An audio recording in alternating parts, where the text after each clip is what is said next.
I believe that if we are honest with ourselves, that the most fascinating problem in the world is who am I?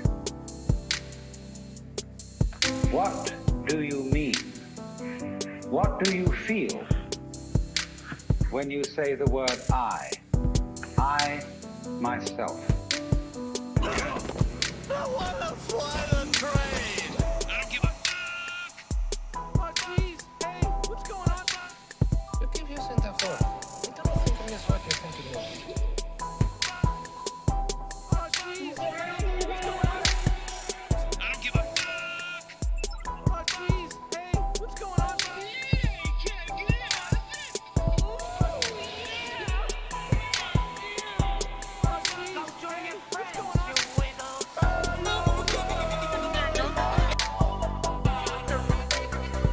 I think that I am familiar with the fact that you are going to ignore this particular problem until it swings up and bites you on the ass. Psych, just kidding. My new catchphrase is, I don't give a fuck! It's asking a lot to believe that the problem is going to fix itself. Guess what, bitch?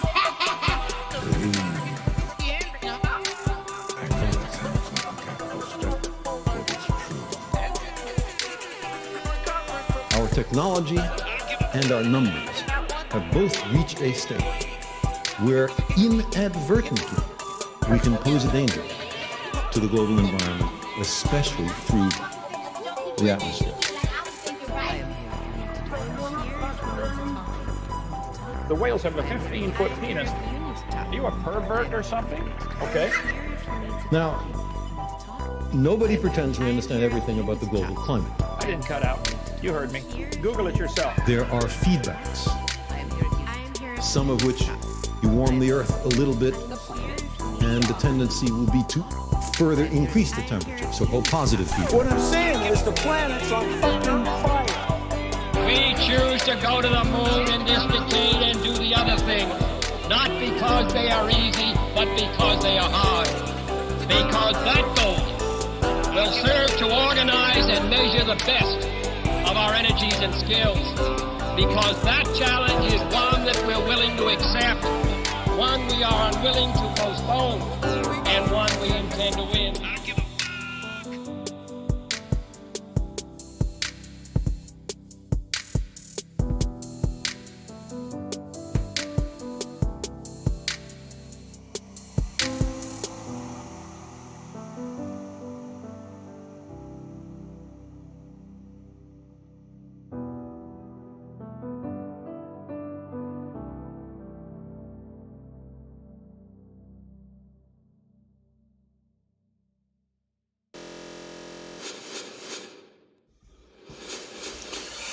What's up, Pins? How ya doing?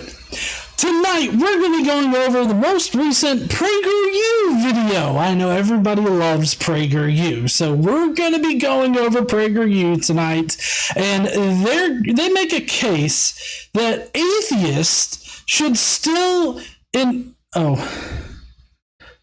super saturated? Does it sound bad? Yeah. Maybe.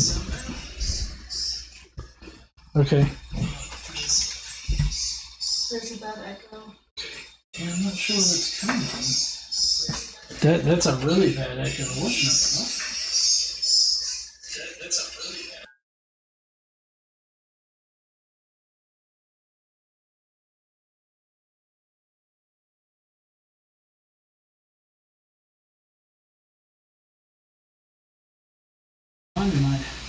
In my ear.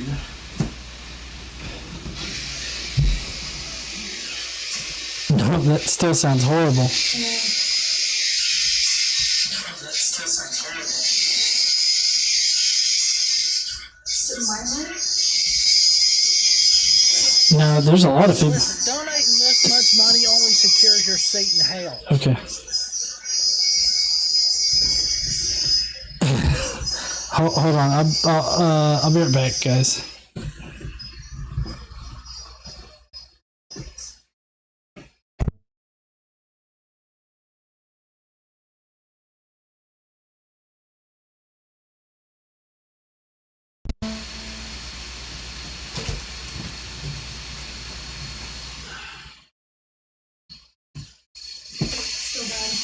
Oh shit. Oh shit. Listen, donating this much money only secures your seat in hell. Figure it out.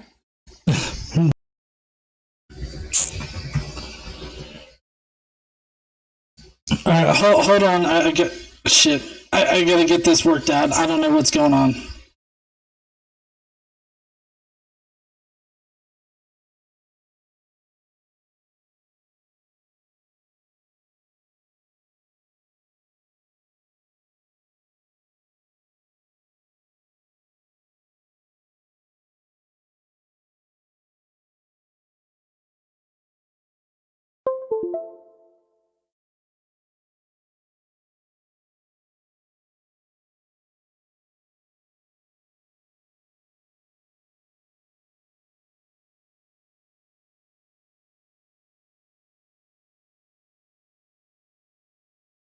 All right.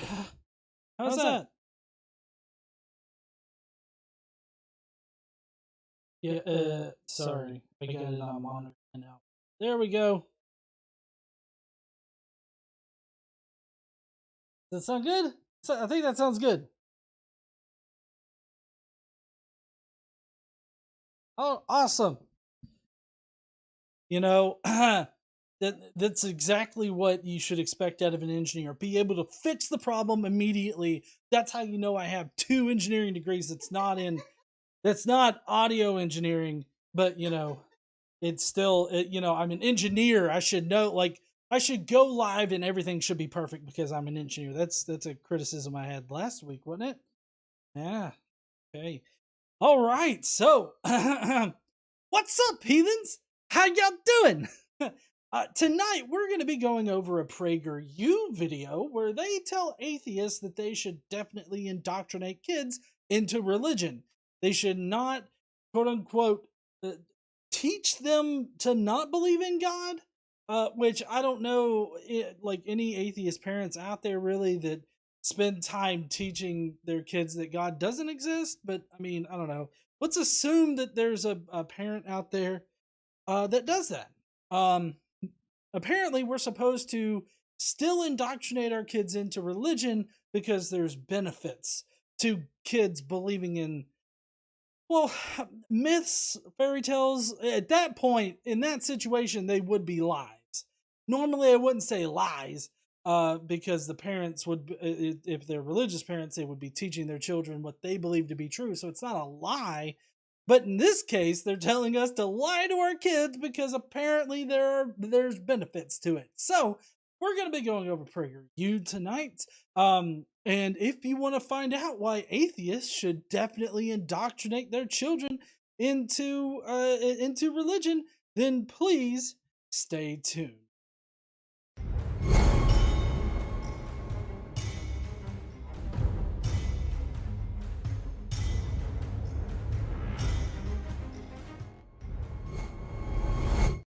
All right, so before we get into the rest of the show tonight, I do want to remind everybody that a portion of all revenue generated by the Godless Engineer channel, whether that be super chats or memberships or just ad revenue, you guys just watching the videos here, portion of that is going to be going to charity. This month, we're going to be donating to Engineers Without Borders.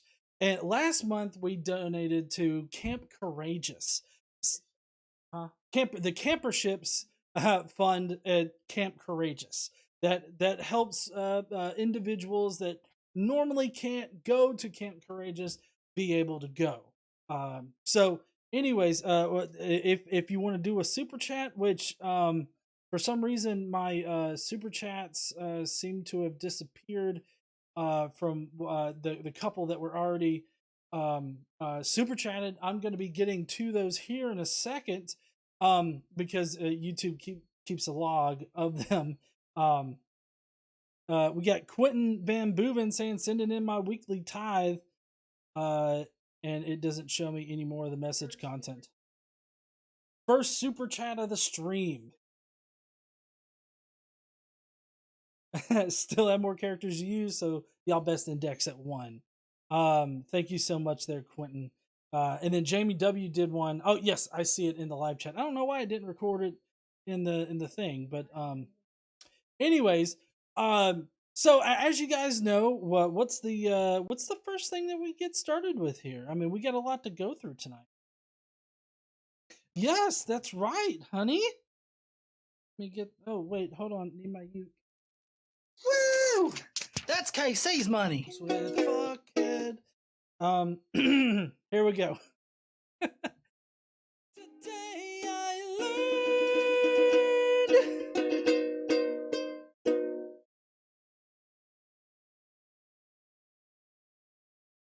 All right. I see. Oh, there we go.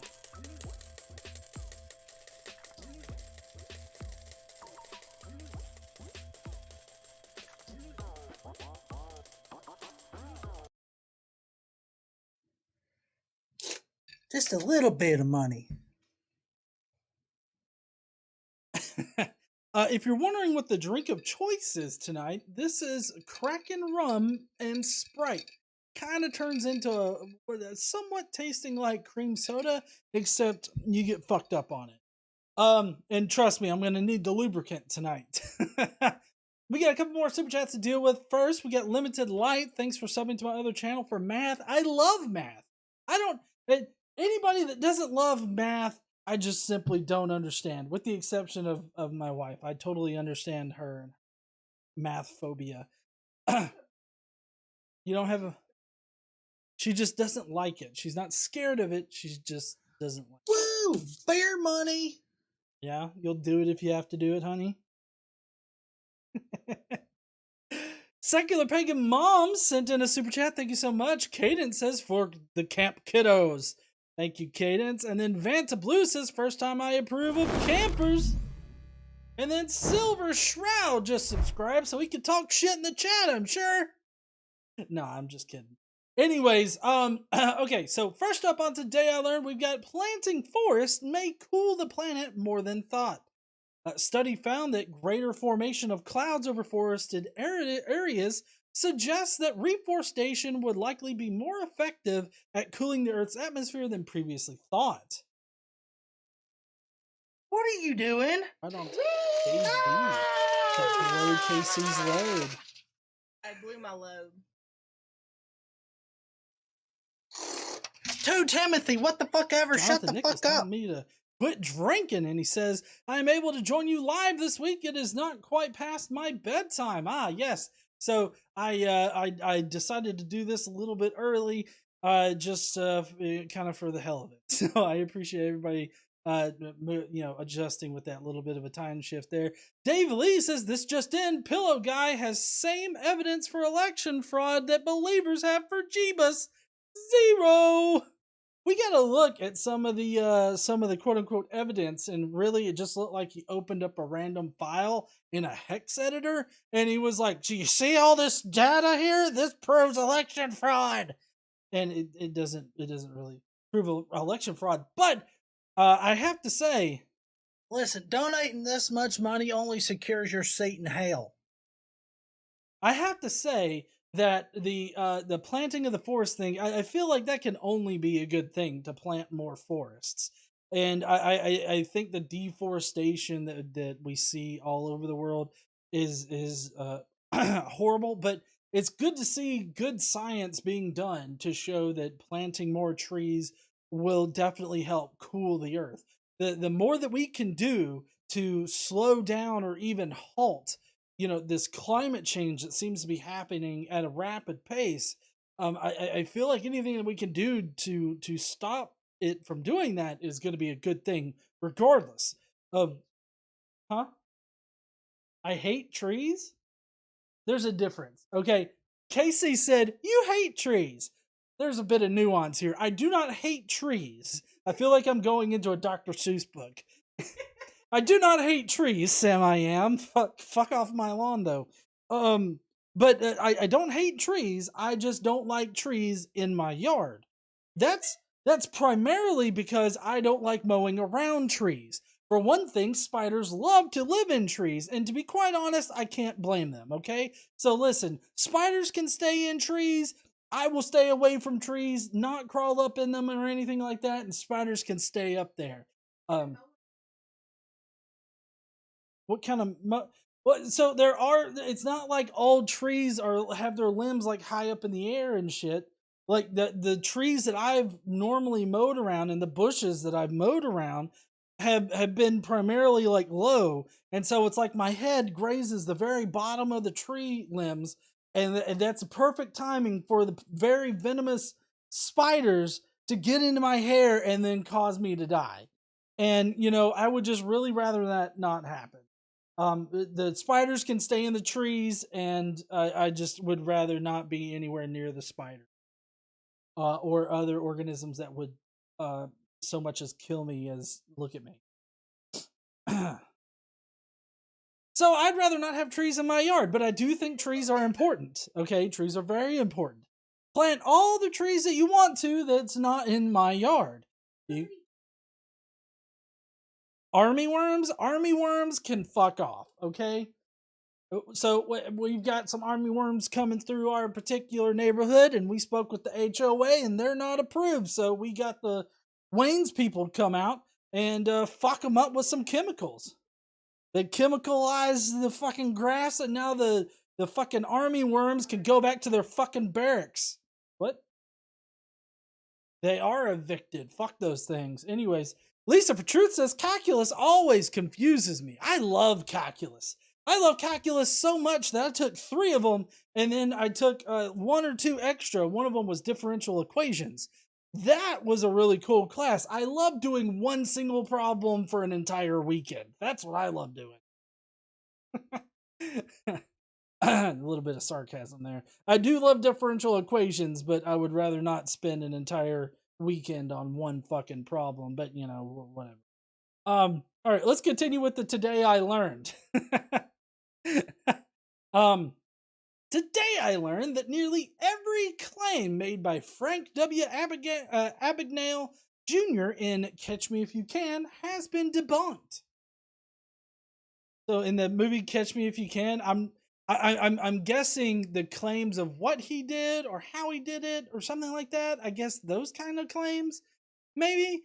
I'm not sure, but the Frank Abagnale Jr. guy is a real guy, and the movie was based on his I guess based on him, evading the FBI and whatnot. So that's interesting. I found it interesting. Anyways, here's another randomly interesting thing. Today I learned that there's a furniture company in Houston that serves free breakfast, lunch, and dinner to their employees.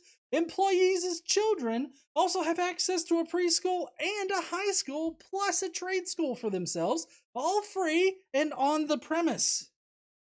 Can you imagine going to not Burlington Coat Factory. What's a Badcock? Where do you go to high school? Badcock? Where's that? The furniture store down on 5th and Main. I think, isn't Badcock a furniture store? I think Badcock is. KC tries to stay away from Badcock. I can't. I can't blame her for that.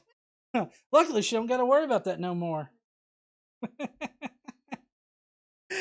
Oh man. Anyways, so that's it for the Today I Learned today. I want to say thank you to everybody that's done a super chat. You guys are so awesome. Thank you guys for helping us help people through charity and everything like that. But right now we're going to be going into the comments, and not just comments, but we're going to be looking at some dumb fucking pictures. So be prepared for comments of the day. Prepare to facepalm yourself in the next week. Yep. One of my strings popped off its track. All right. Oh, I don't have my watch on, or I'd probably be getting 160 active minutes today. No, this is particularly funny. These first 2 are pictures. So, yes, please do satanize your hands. I'm sure everybody would love it if you would Satanize your hands. I swear to Christ, somebody had to type this up on some kind of editor and approve it, print it, and then put it up and be like, yeah, that's exactly what sanitize is right there. Holy shit, that's perfect there, Joe. I don't know who put it up. Jay-Z Meister says, thank you for calling us heathens. When I was a Christian, you are blessed by Christ, ma'am. Or sir. You are blessed. I bet that never happened to you when you were a Christian, huh, there, Jay-Z. When I was a Christian, that word had such horrible connotation, but now that word warms my atheist heart. Yeah, me too. And I mean, I use heathen in the most general of ways, and I definitely include all of the pagans that watch me as well in that particular moniker. Because all of you guys, well, most of the people that watch my channel and are part of the Skeptic Mafia are indeed not part of the main three religions. The main religions that are out there, and that's generally what heathen has been used for in the past. You could technically call me a godless heathen if you wanted to, but I always go with atheist. That's the clearest label, but anyways, you guys are the heathens. All right, let's get on to the... Maybe you should quit drinking all that beer, Jay-Z. All right, so we got another one from Daniel M, a super chat, saying David says good night. He is showing you his orange toy Jeep. Oh, wow, an orange toy Jeep? Orange toy Jeep. David is playing with a toy Jeep. It's a really nice Jeep there, David. Hope you have fun, bud, and you have a good night.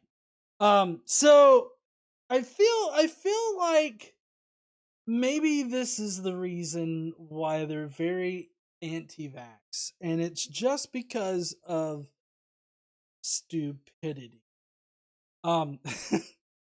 Because they had to spend time on writing these. Our kids, our choice. I'm sorry, that took you a little bit of time in order to make. Like, you had to sit there and draw that out and realize what you were writing. And you still looked at it and was like, that's what I want everybody to see right there. That's the message I want to send. Our kids what? Are they possibly going to get sick because you won't get them vaccinated? Well, any kid over 12 right now, probably by the end of the year, you'll be able to get younger kids vaccinated. But is that what you say? Are kids going to get sick? Yes. Are kids, I don't know, are they possibly going to die because of all this? Yes. Our choice. I don't even know how you would put that into a sentence. Our choice? You are choice. I don't even know. And then finally, this dipshit right here, let them brate. Let them brate. What does that fucking mean, sir? Brate? I will let them brate. If you want, if you're talking about breathe because of masks, well, you're just a dumb motherfucker because you can breathe in masks. Do you realize that surgeons go on 10, 20 hours long surgeries wearing at least one mask, if not two? Like, they suit up completely. And you think that one little mask is not going to allow somebody to breathe? I get it. You follow Dean Cain on Twitter and you think it causes brain damage. But all I can tell is that you were dropped on your head one too many times because you think a mask prevents you from breathing. Jesus Christ. What?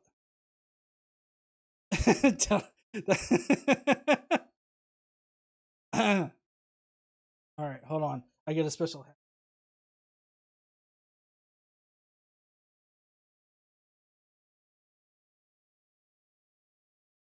Okay. Listen up, guys. All right. All right, I'm protected now. The entities can't hear me. All right, well, listen. I hate to ruin the big surprise, but Trump is still our fearless leader. Also, the military has been fighting World War III for Biden is head of a bankrupt corporation only, and actually his presence is being played by Hollywood actor James Woods. In case you didn't know that, they look oddly very familiar. If you weren't aware of this, they're practically twins at Castle Rock Studios in Petalwood, California. And Jim Carrey is portraying China Joe in Atlanta at Tyler Perry Studios. Both locations have a replica of the White House. So John Henry, you need to do some research on your own. It's all out there to be found, so your eyes will be open to what's behind the scenes. It's Satan! That's who's behind the scenes! So Satanize your hands and get ready. This is a crazy...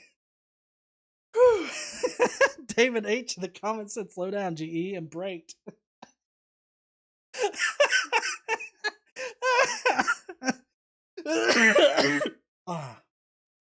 BJ Rex. Woo! That's KC's Yeah, money. I'm good. BJ Rex has spiders in the brain. Yep, you got some money there, honey. I'll give it to you later. All right. There's nothing really to say about that one. It's just fucking crazy. This was part of an interesting conversation that happened on Twitter. And I say interesting because this guy had several tweets that were just fucking batshit. All right. So here's this one that I want to cover. He says, evolution is false. It's also a faith, not science. Evolutionist Jeffrey Schwartz, a professor of anthropology at the University of Pittsburgh, openly admits that the formation of a new species by any mechanism has never been observed. I'm sorry, but last time I checked, anthropology was not evolutionary biology there, Wesley. I get that you're cherry picking, maybe even quote mining whatever this professor said, but the fact that we have seen speciation happen within our lifetime is a fact. Like, we've been able to see it. There was this one certain species of bird on the Galapagos where we observed them at one point, and then we went back, and apparently a new species had evolved right there in a small time frame. So yes, we have seen the formation of a new species. I'm guessing you're talking about morphologically, though. Like, we haven't seen like a dog turn into a cat. That's what I'm guessing you're thinking about.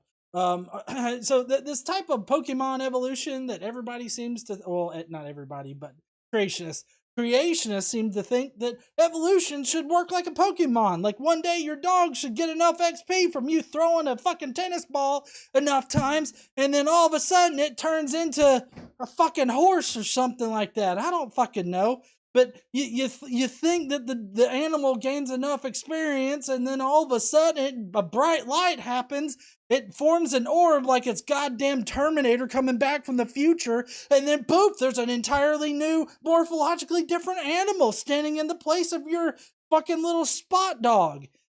That's not how evolution works, Wesley. Pick up a goddamn science book.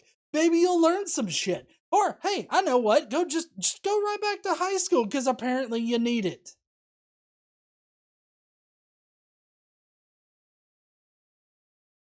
Oh, apparently our robot downstairs is stuck somewhere, so Casey's got to go down and get him. Woo! That's KC's money.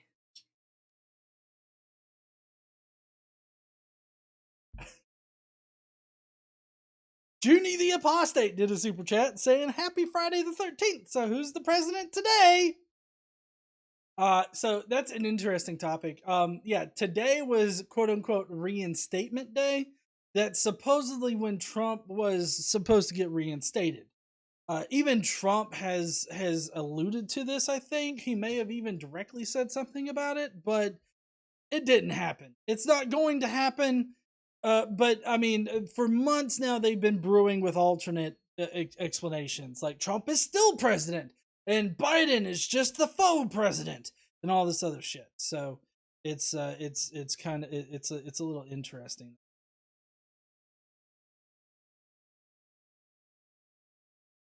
Sorry, the notification should be above. I'm not sure if Junie's thing came through. If it continues to be a problem, I'll look into that. Anyways, so no, the president is still Biden, and the Trumpers are idiots.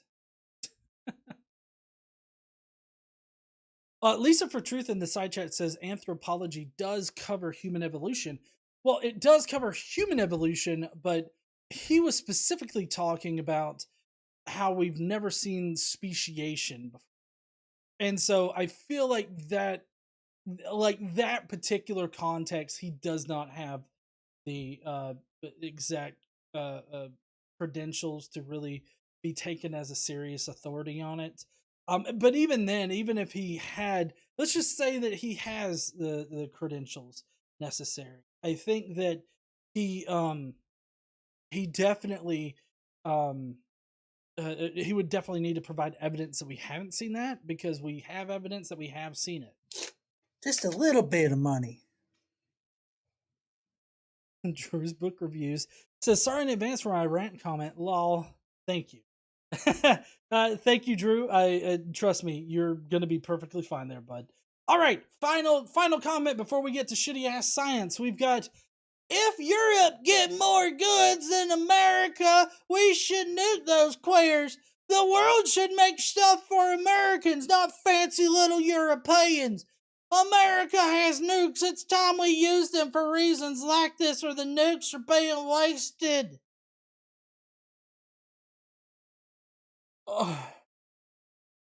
Like, what? You seriously want to start a nuclear war because you think that British people are quote unquote, not British people, just Europeans in general. Europeans are quote unquote queer? Like, are you fucking serious now? I swear to Christ, Hey, I don't know if y'all know this, but why every time you donate, the Lord cries. VJ Rex. It's Brocephus just with an F. He's actually got a shirt he's going to be wearing tonight, so you'll be able to see it on there. But it's Brocephus with an F. But this is why I don't think that just fucking anybody out there can become president, or should be president, or be in a position of power.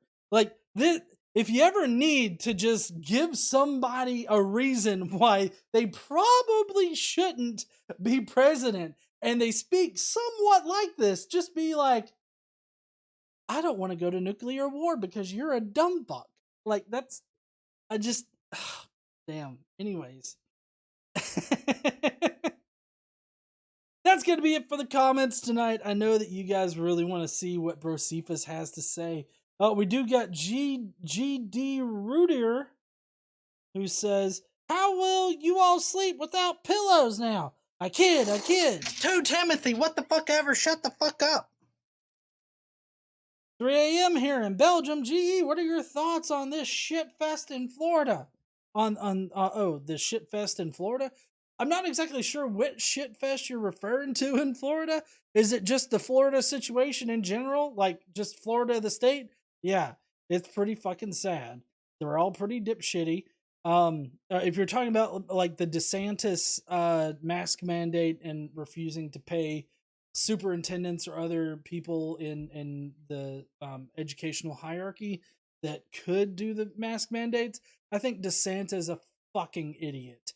And if he wants to try to exert that kind of power, just go right on ahead, buddy, because I sincerely doubt that the people will stand for that. But, you know, it's Florida. I mean, there's a lot of dumb fucks in Florida. But, I mean, you got to be not blitzed out on meth in order to find the voting booth. So, I mean, it could go one way or the other. I just think DeSantis is a dipshit. That's all that I think. DeSantis can go fuck himself. That's what.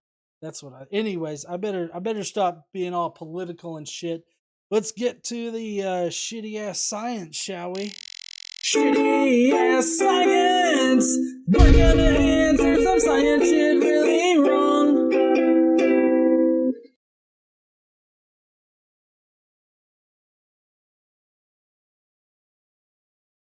I'm coming.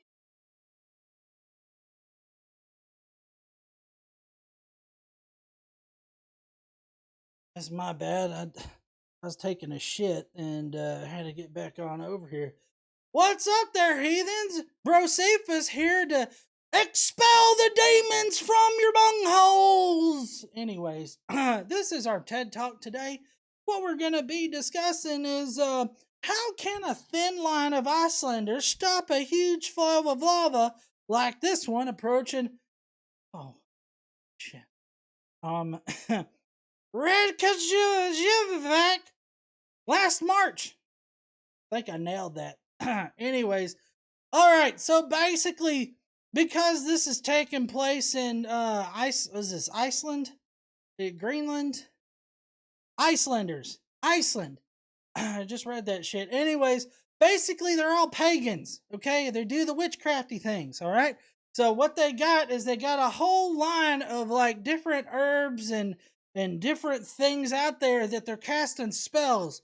And they're going like rah, rah, and they're doing like one of them force field-y thingies and trying to contain it. And it's a lot similar to what the crazy fucking Christians in this country do whenever they want to protect Donald Trump from, well, criticism. they get their little potluck thingies and they sprinkle some, I don't know, garlic and parsley and probably put some carrots in there maybe. And some other things. They make a nice little stew, and then they go hum num shabai, hum num shabai, hum num shabai, hum num shabai, hum num shabai, hum num shabai, hum num shabai.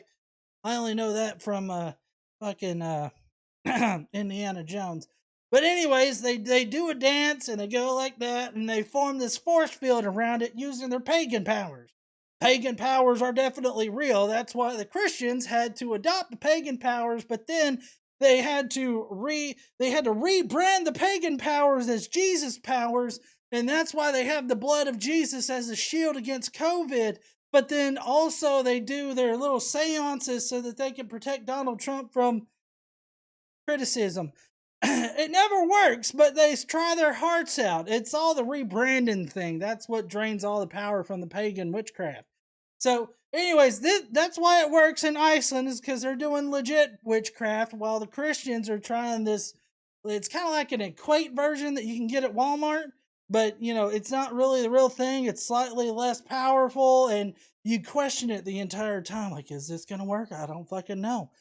Trump is still getting criticized. Oh, we tried to pray away atheism today and it didn't go away. I guess the atheists were praying too, so that they nullified our prayer to God. God just heard silence, apparently.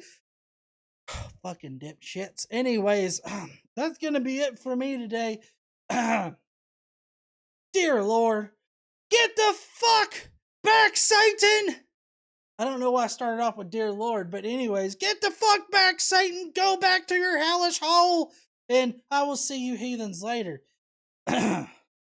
Also, witchcraft's okay as long as you're pagan. If you're a Christian and doing it, we have a verse in there that says you should probably be stoned.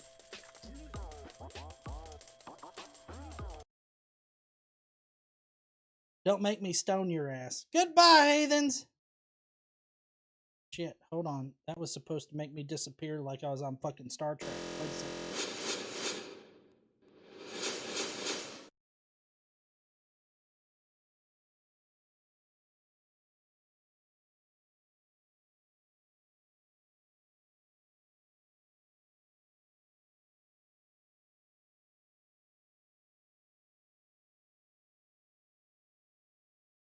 All right.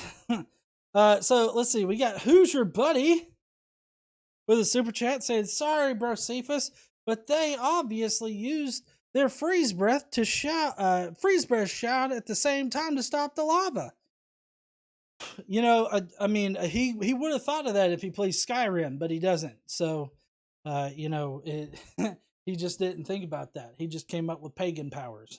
This is a pretty cool shot of lava flowing, though. They're in Iceland, so I doubt anybody got hurt because people in Iceland aren't dumb as fuck. The United States owns that particular title. Hellbound Hillbilly says, "Dear Lord, May the stream, power hells of Christ yes!" compel you to get the fuck out of here. All right. Well, that's going to be it for the TED Talk today. I hope you guys enjoyed it, and we are going to be getting on into the actual response video now. So I will see you guys over there. All right. So tonight we're going to be going over the latest PragerU video. In this video, they've got a guest speaker. What's her name? I got it written down somewhere. Erica Komisar. Erica Komisar is going to be telling us how we should be indoctrinating our kids into a belief in God, or religion rather, just in general, and because it provides certain benefits. And so we're going to be listening to her argument. We're going to be, criticizing her arguments, showing her how she's wrong, how she's kind of misrepresenting things. So if you're looking for that kind of video where we definitely shit on PragerU, then tonight's your night. Just to preface, and I don't mean for this to sound like I'm poisoning the well or anything like that, but I just want to get your expectations well gauged. Like your expectations of this video, I feel like needs extra information in order to actually have legit expectations. Erica typically works for conservatives, like conservative think tanks, conservative media. Just being on PragerU, she's her being a conservative and being religious kind of got her in their eyesights, I guess. But she regularly appears on Fox News. She does appear on other networks too, but she mostly does a lot of work for conservative venues. So that should give you some kind of indication as to what kind of talking points you should expect. So let's go on ahead. Let's get right on into the video and let's see what in the fuck Erica has to tell us today. If the audio would play.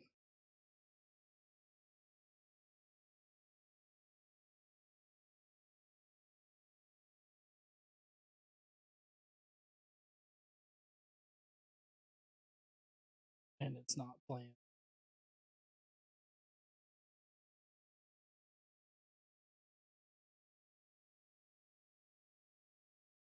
Oh, that's because I have it fucking muted. Got it. As a therapist, I'm often asked why depression and anxiety are so common among children and adolescents. One explanation, almost surely the most neglected, is declining interest in God and religion.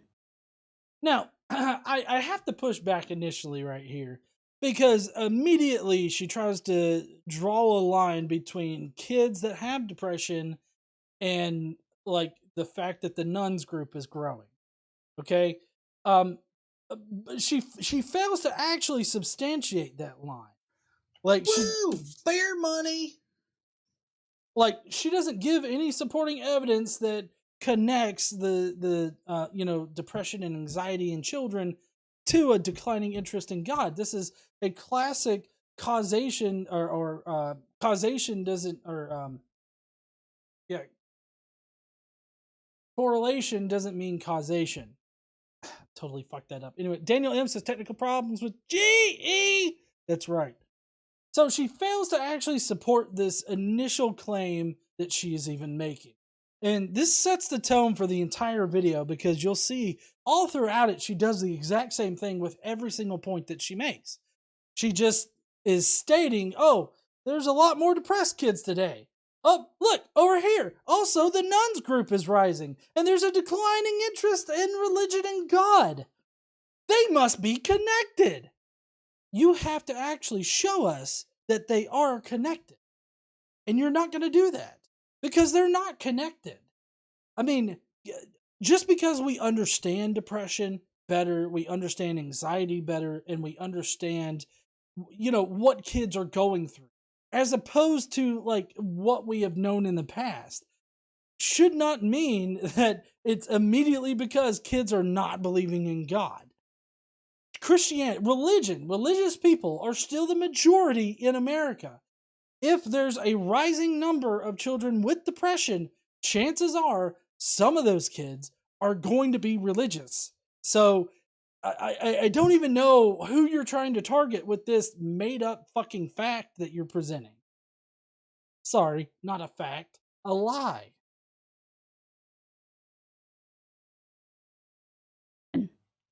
I see the consequences of this in my practice almost every day. And this is not merely my personal observation. A 2018 Harvard study involving 5,000 people examined how being raised in a family with religious beliefs affects the mental health of children. The study found that kids who attended a religious service at least once per week scored higher on psychological well-being measurements and had lower risks of mental illness. See, I hate how she's not providing like an actual citation.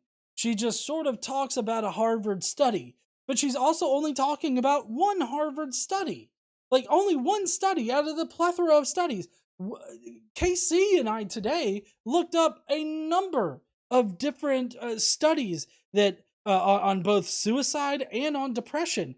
Both of them were inconsistent when you tried to link them to religion, because in my case with suicide, what you had were like 89 studies looking at religiosity and suicide and seeing if religiosity has an effect on the suicide rate. And what they found were inconsistent findings. Because you found some studies, like this study right here, that would tell you exactly what you want to hear as far as religion goes. That religion helps lower risks of mental illness or lower risks of suicide.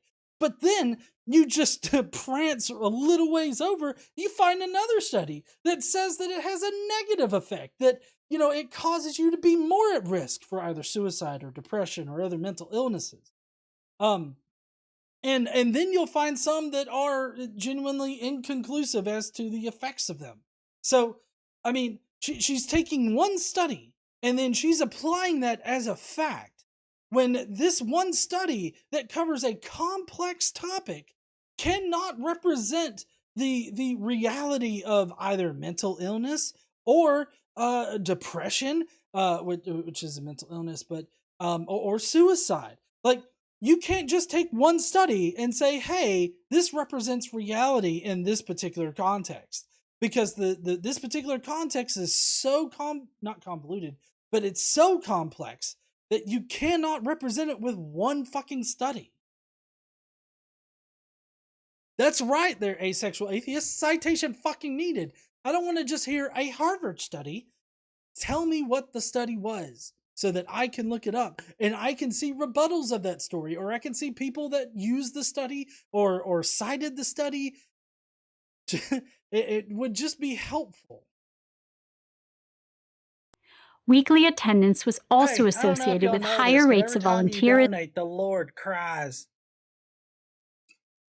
Thank you so much, though, Drew's book reviews. Drew says LDS has among the highest rates of LGBTQ suicidal behavior. It must be their lack of belief in God, right? Yeah. And we'll get to it soon. But basically, they're comparing this group that Gesundheit. They're comparing one group that has a super good support structure and that pretty much forces people to just ignore their problems in some cases, or to make up solutions that are not real solutions, but they tell them that it's a solution, and that allows them to sort of move past it with this, I guess, a nice lie, right?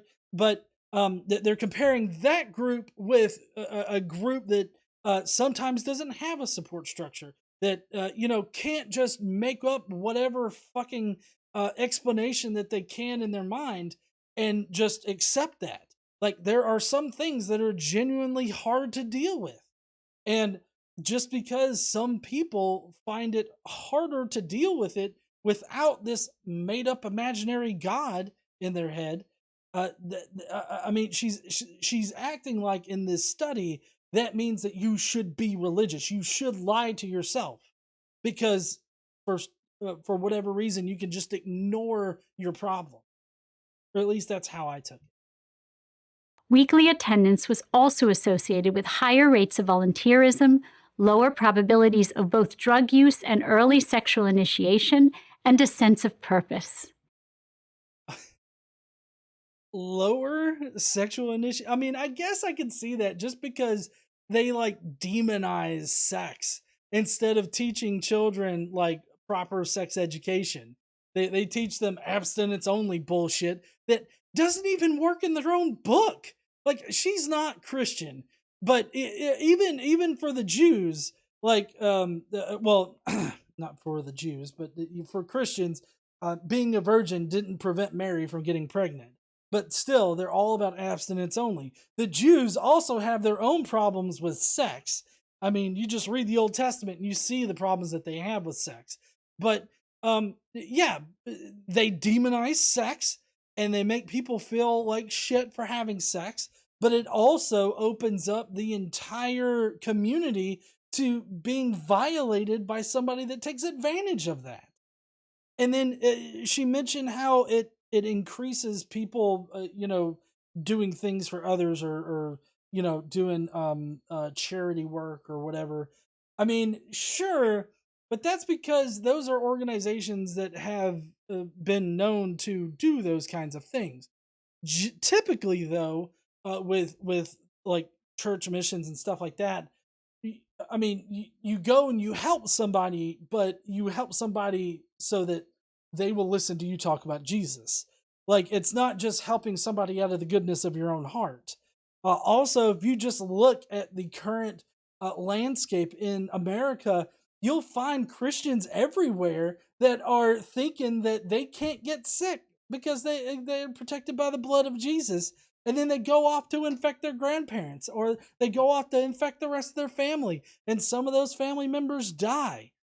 So, I mean, I don't see the benefit of teaching people or forcing people into a lie, or rather presenting believing in lies or believing in untruths, things that are not, that don't comport with reality.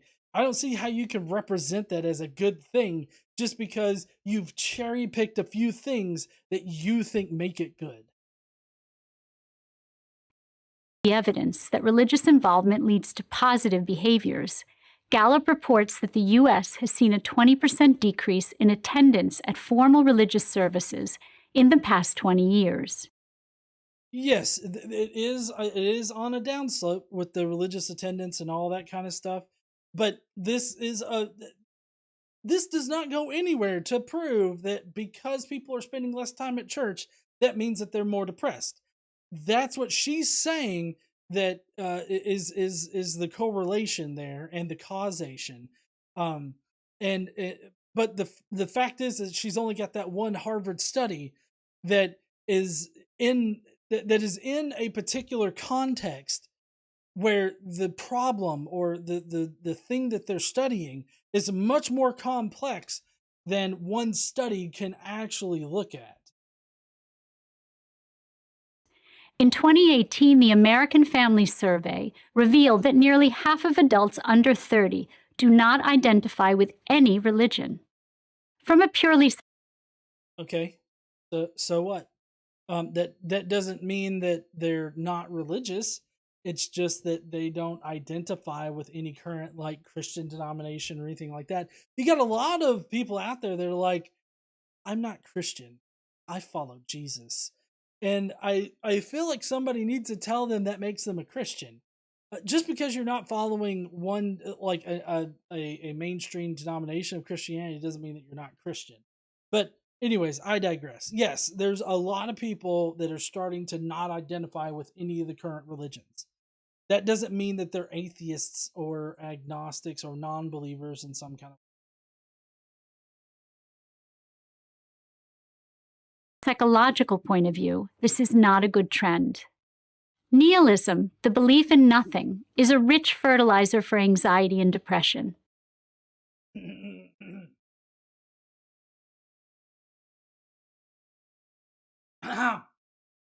Atheism and nihilism are two different things.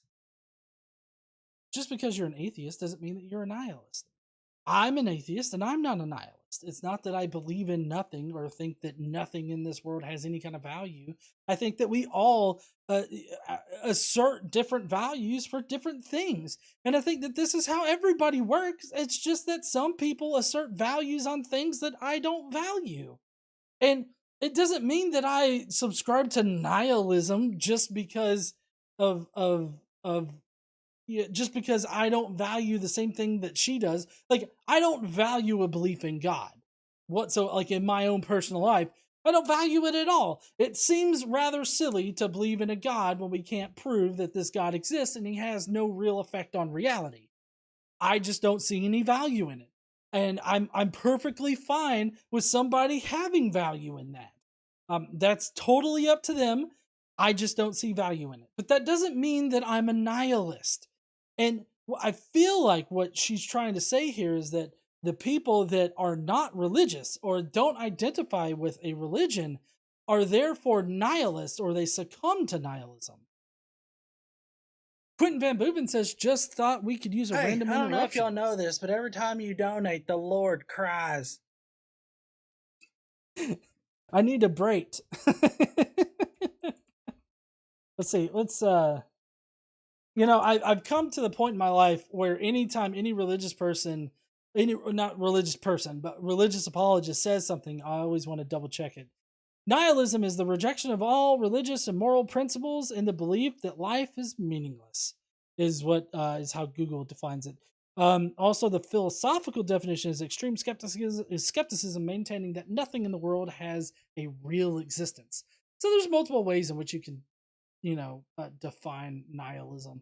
But the link that she's trying to draw here is between the fact that people are losing interest in religion or are not identifying as a religion and nihilism. And this nihilism is kind of the gateway that leads to anxiety and depression.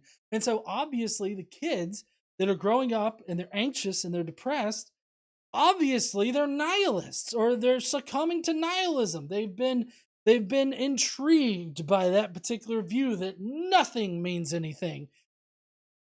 I feel like she does not understand what depression is, because depression isn't, nothing in this world means, or everything in this world means nothing and all this other. Well, that could be a thought that somebody has, but depression is a bit more, it's a bit deeper than just, I think, everything has no meaning. Like that's such a shallow view of depression. Depression. In contrast, the belief in God, a guardian figure who loves us, is an invaluable source of support and comfort. I am often asked by parents. Okay, before we get into the parents thing, if that were true, if just believing in God would alleviate your depression, then anybody that believes in God, whether it be Jewish, Christian, Muslim, or anything like that, then they should not get depressed. But if you look at the statistics, Christians are getting depressed. Woo! That's KC's money. That's right. G.D. Routier says brown rum and cola. You? This is, it's spiced rum and Sprite.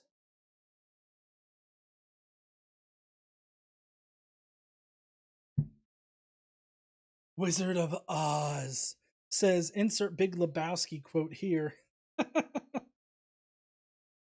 But 2 Timothy, what the fuck ever, shut the fuck up. But so if what she's saying is true, then people that believe in God should simply not be anxious or depressed, right? The only way that you get anxious or depressed is when you think that everything means nothing, or that you believe that there's no value in this life, or however you want to define nihilism. But what we find is that Christians are indeed depressed. Christians are indeed anxious. 2 Timothy, what the fuck ever, shut the fuck up. Thank you, Eric. Cameron from Capturing Christianity, he has anxiety issues. These are biological issues. It has nothing to do with God. If you have depression, no amount of believing in God is going to get rid of depression. If you have anxiety, no amount of believing in God is going to relieve your anxiety. Maybe you can mask it. Maybe you can pretend like it's not there, but it's still there because you're not actually dealing with the problem. You're just believing in a God in order to mask your problems. And I mean, I didn't do that when I was diagnosed with clinical depression. I actually had to deal with the clinical depression. And I mean, I'm not cured. It doesn't ever get cured, but it becomes manageable. And that's kind of where I'm at in my life. It's manageable. And so it's crazy to me for somebody to be like, oh, you feel a little sad today? Become a Christian and it'll pucker you right up when you think about how good God is. Just don't think about how all those priests have been fucking little kids for thousands of years and they've been circulating priests all around the world. And then other denominations also have problems with children getting violated and that kind of thing. Don't worry about all that. Just think about how good God is, y'all.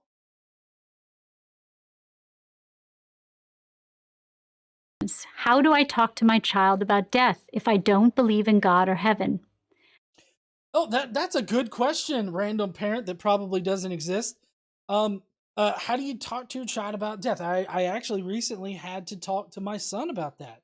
And the way that I did it was I emphasized how important this life is, how important it is to have a positive effect on people, how important it is to show people how much you care about them every single day, how important every interaction is with with people. Don't sit there and be shitty to the cashier just because some random thing that you couldn't find, or there's some kind of problem with the computer system.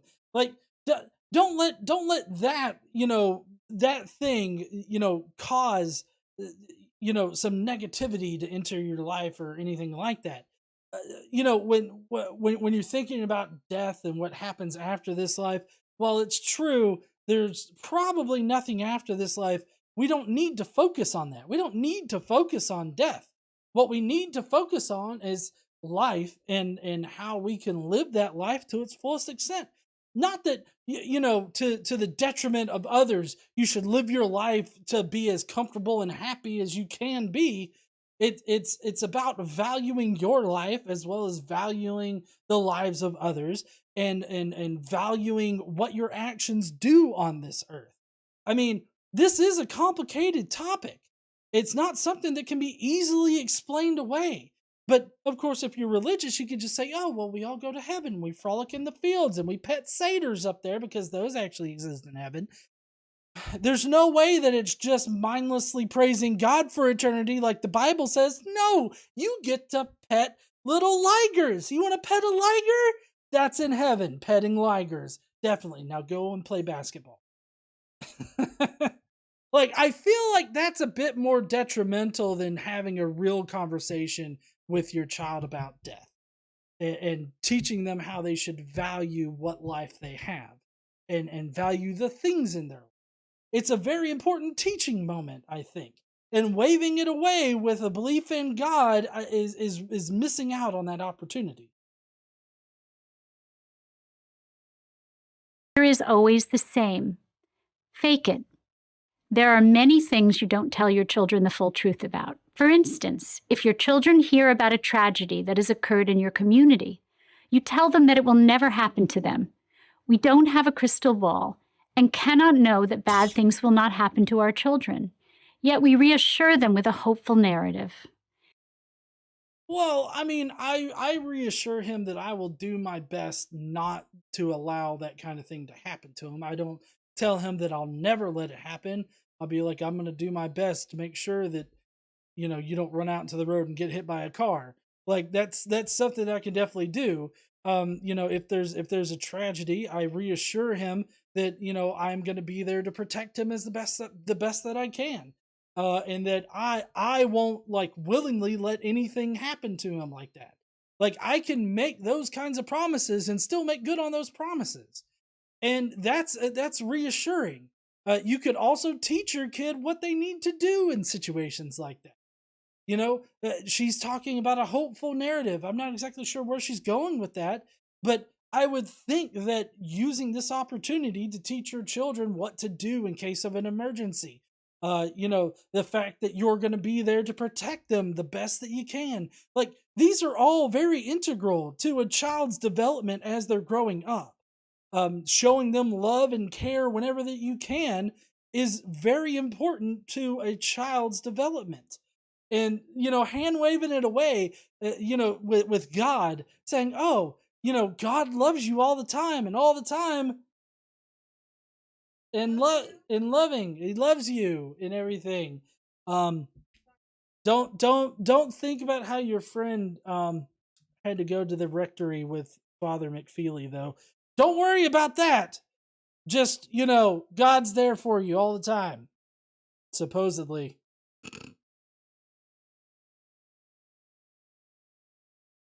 The same applies to believing in God and heaven. Even if you believe that when your life ends, your bones turn to dust and you are gone for eternity, such beliefs don't help children. They only scare them and create anxiety over death and dying. Well, yeah, I would hope anybody, when they first contemplate the fact that there's, or the idea that there's nothing after this life, or the fact that we can't be assured that there's anything after this life, like I would feel that the prospect of death in general is very scary, especially to a child. But that's when you use that moment to teach them how valuable their life is now, how much meaning their life has now, and that you shouldn't focus on death. Like, especially a young child. Young children don't need to be worrying about death, or at least they shouldn't. Of course, here in America, it's kind of like Hunger Games at times with the school system, but, you know, in any case, a child, as a general rule, should be taught how to value life and how to value the lives of others. Not that, oh, you're gonna frolic with ligers. May the power of Christ compel you to get the fuck out of here. Or how you're gonna frolic with ligers in heaven, and you're gonna be able to see all these wonderful things and people and everything like that. And the cherubs are gonna be small like flies, and you can just fucking kill them if you want to, because it's heaven. Like, telling them that lie may put a band-aid on the issue, but it's not really going to solve any kind of issue for them, right? Because if they were to later on realize that there's no evidence for a life after this one, what are you going to do then? Right? I mean, they're going to have to deal with this on their own, try to figure things out on their own, which, I mean, some people do, and they're perfectly fine with that. But, I mean, I feel like, I'm not going to say that it's lazy, but putting a Band-Aid on it like that, saying like, oh, well, there's an eternity after this life, it kind of feels like, you know, I don't really want to deal with this bullshit right now. I gotta go play a video game. So, you know, we're gonna live for eternity after this life because we suck Jesus' dick, okay? All right, go and play with your friends. Like, I feel like that. I'm not. It just comes across as lazy to me. I mean, I don't know. I know that there are religious people out there, Christians, I guess maybe Jewish people, but that believe in this eternal life afterwards, and that's the truth for them. And I don't blame them for teaching their kids that, but we have to keep in mind what the context of this video is. The context of this video is that atheists should be indoctrinating their kids into religious faith. And so what she's ultimately the point of what she's proposing here is that even though we don't believe in an afterlife, we should still tell them that there is an afterlife, because that puts a band-aid on it. If it were me, I would feel lazy at that point. It would feel like a very lazy thing for me to do, for me to tell my child, Xander, that there is an eternity after this life. Hopefully, he'd look at me and be like, citation fucking needed, daddy. Come on, give me the information, you son of a bitch. He wouldn't speak to me like that. He'd speak in some kind of weird internet language. Yeah, that nobody understands. Well, I mean, maybe some of you guys out there understand. I'm not sure. But anyways, that's the context of this video. All right? It's that she's telling me I should lie to my son about death in order to put a Band-Aid on it so I don't have to deal with it. Not that it's better for the child. It just feels like it's better for me so I don't have to deal with teaching my child something. For death and dying. Belief in a benevolent God and a heaven does help children with their fear.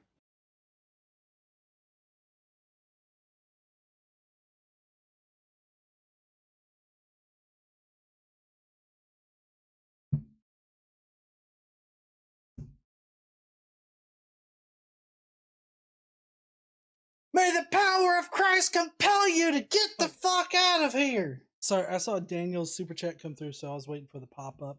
Daniel says, see ya, Finn. Citation fucking needed. I can understand why she would think that believing in a benevolent God and heaven would help a child.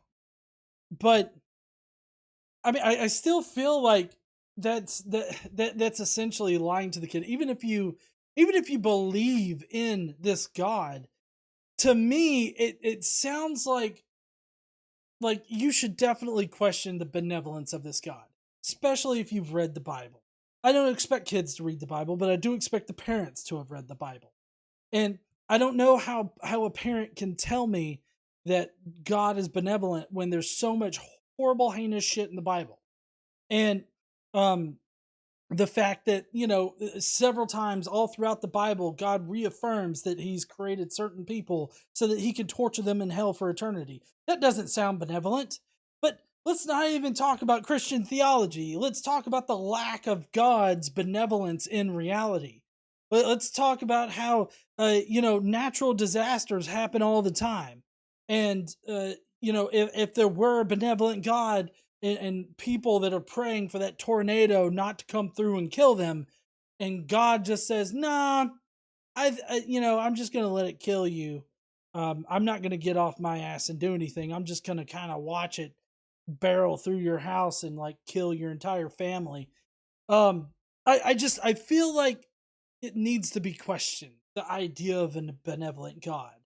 And for you to get me to tell my son that there is a benevolent God and a heaven, that's me lying to him. Why should my son trust me after that?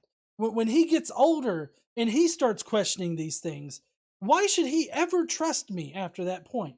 If I don't believe in it, why should he ever trust me again if I'm going to lie to him about that? Again, it seems to me like I'm just pushing off responsibility of fucking me in the ass. A little bit. No.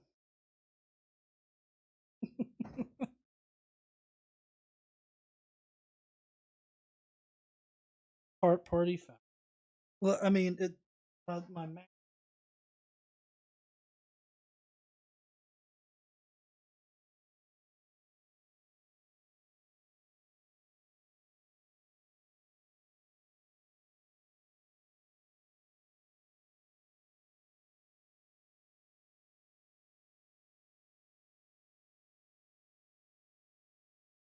My keyboard needed a good bath.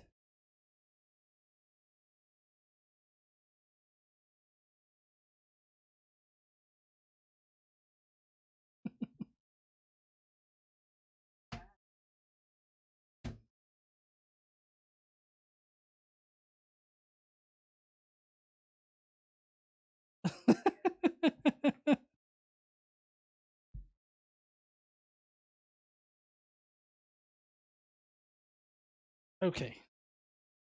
I can clean my keyboard up later.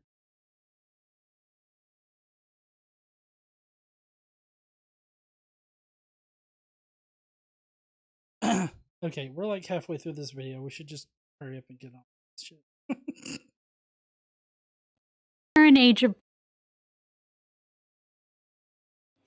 In our current age of broken families, distracted parents, school violence, and nightmarish global warming predictions.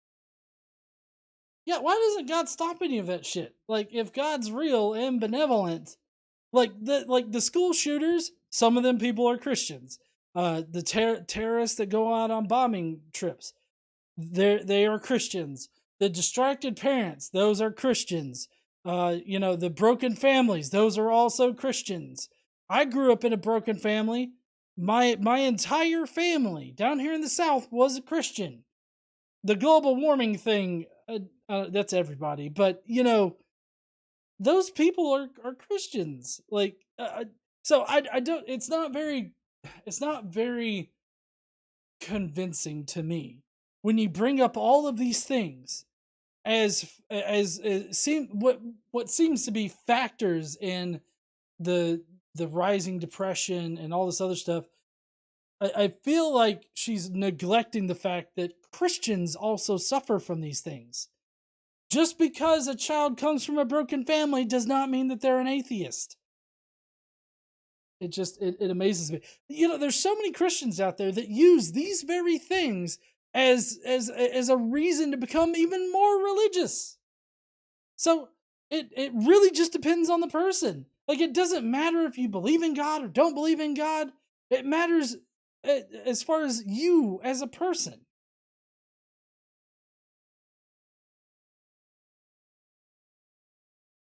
Oh, shit. I'm so sorry about that, Quentin. Quentin said, Quentin did a super chat. God is good all the time, and all the time God is good. Even when Father John is dibbling little Timmy, God is still good, letting that happen. Of course. But God is always good, even when he's watching that particular channel. The Timmy Diddling channel. Warming predictions. Imagination plays a big part in children's ability to cope. It is far better for kids to use their imagination constructing something positive, such as a God who cares about us, than the dark nihilistic idea that there's no creator and protector and no purpose to our existence. Why does there need to be a purpose to our existence? Why can't we just exist? Like, there doesn't have to be a purpose. Like, for Christians, at least, the purpose is to praise God. And I would say that that's pretty much the same thing about the Judaism. The purpose to existence is to praise God, right? That's the entire purpose. When they say there's no purpose for our existence, you might as well hear there's no reason to praise God for eternity or to praise God for your entire existence. No, there's not, because he probably doesn't exist. But she's trying to suggest that it's either you believe in God or you believe in nothing. And that's just simply not true. You can believe in the value of this life as well as the value of other people and other things, other mammals. Like, you can believe in value in this life without being religious. And it seems like she can't get past the fact that is a fact. Like, she can't move past the idea it's either God or nothing. And it's so weird that she's putting it in this very false dichotomy kind of way, false dichotomous type of way. Frequently asked how parents can instill gratitude and empathy in their children.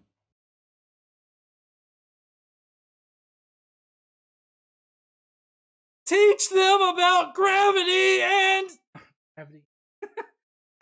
teach them about gratitude and empathy. Also gravity, right? I mean, like, how do you instill gratitude and empathy? You just do. Like, you do things to instill gratitude and empathy. You teach them how to care about how somebody else feels, how their actions make other people feel. We do that constantly with Xander. He's got a bit of a thick head right now, but that's because he's 11. And then gratitude, we also constantly do that to him. We don't need a God in order to instill those things.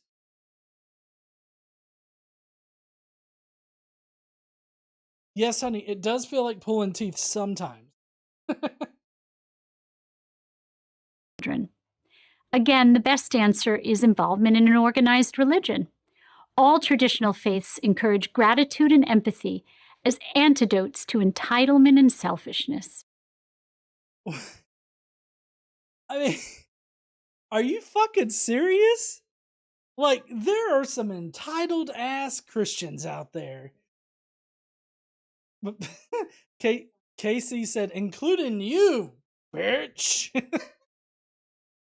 But I mean, you're trying to suggest that somebody who's in a religion isn't these things, or at least they can be rectified by religion. And I mean, maybe, but I feel like gratitude and empathy existed outside of religion.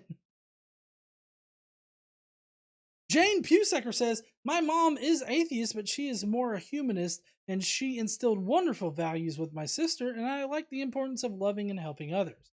That's great there, Jane. Jane is May the power of Christ compel you to get the fuck out of here. Well, yeah.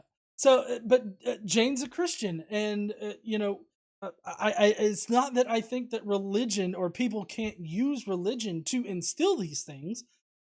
All I'm combating is this idea that religion or Christianity or any specific religion is the only way to do it or the best way to do it. I think that different ways work best for different people. But I also don't think that you necessarily need religion in order to instill basic shit. And again, there are very many entitled ass Christians. There are very many selfish Christians out there, right? So I don't know what in the fuck she's talking about that religion has an antidote for those things, because they still exist in Christianity and in Christians. Also, if you want to talk about entitlement, have you read the Old Testament? The Old Testament is entitled as fuck. Hellbound Hillbilly says, now that was some IMAX level projection there. Yeah, I with this woman on the video. May the power of Christ compel you to get the fuck out of here.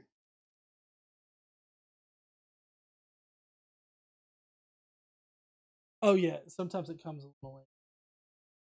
Entitlement and selfishness. These are the building blocks of strong character. They also protect against depression and anxiety. Oh, good. Because if you can instill those things without religion, then you can protect against anxiety and depression, which means that you don't need a God or a belief in a God in order to protect against anxiety and depression.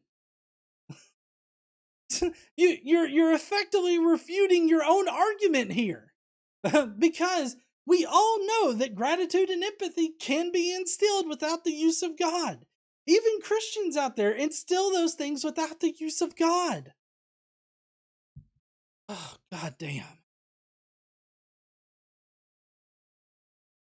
Additionally, religion provides children a chance for community, being with people who share their faith. Because apparently community only exists in religious communities. Apparently there's no way that you can have a community. Oh, I thought you were coming over. Okay. Yeah. There are several things that can provide community, or this sense of community, or friends. Clubs at school, the football team, the soccer team, any sports ball team out there, any team sport out there, any kind of club where you're working with other kids, or a team project can build community. Like at school can build a community. You can have a community of friends at school. You can have a support group. So kids in the neighborhood, that very good example, honey. So I mean, you're sitting there suggesting that religion is the best way to do it, but it's a way. It's not the only way or the best way. It's just a singular way. There's no way that I can deny that religion builds community, and there's no way I can deny that once you become an atheist, that kind of community it's not ripped away from you, but you don't have access to like that religious type of community necessarily. So I mean, while you don't have access to that kind of community, you can find community in other ways. Faith can act as a buffer against the emptiness and isolation of modern culture. This is more necessary than ever in a world where teens can have hundreds of virtual friends and few real ones. And religion helps teach children mindfulness, a sense of self-control and discipline. Does it though? Like, mindfulness, sense of self-control? Have you seen some Christians out there? They are definitely not the pinnacle of fucking self-control. Just watch Greg Locke. That is not self-control. That's not discipline or mindfulness. Well, right, honey. It can do those things. But she's presenting it as if, oh, religion does these things. It's the best way to accomplish these things. So therefore, you should lie to your children and indoctrinate them into a religion. That's the context and the point that she's trying to make here. And I feel like she's solely focusing on religion because it does provide these things, and she's failing to acknowledge that there are other ways in order to teach mindfulness, sense of self-control, and discipline. Like, you can teach those things without God. So if I'm not religious, why would I use religion in order to teach those things? It makes no fucking sense to me. It seems like Casey agrees with me that it's laziness. It's lazy to do that.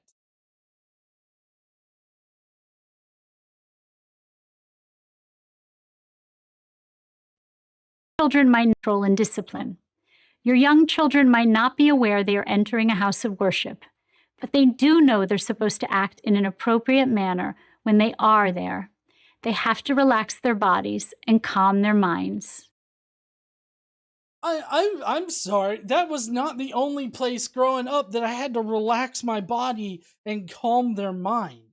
Okay? Also, the connotation of saying that in conjunction with the church seems a little bad, but, maybe that's just because I've mentioned the kitty fucking so many times tonight. But, I've had to be relaxed and be calm in several situations, not just church. Sure, in church, you should do that. You should not be a reckless, crazy-ass wild child in church. True, you shouldn't do that. But at the same time, you should also not do that at doctor's offices. You shouldn't do that at school. You shouldn't do that in several other places. Right, in restaurants, in public, don't be an asshole, those kinds of things. Because apparently she doesn't want a mic, but I'm gonna need to repeat it so people can hear it. and then there's people like Florida. they don't give a shit. That Florida has been a person for a while. Whenever we talk about Florida Man or anybody represents Florida, like in one of their sketches on TikTok, like Florida is a person at this point. There's a quintessential Florida person, and they're constantly doing meth and doing crazy shit like wrestling alligators.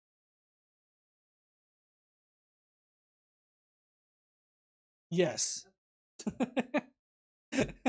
There's a human caricature of Florida. There definitely is.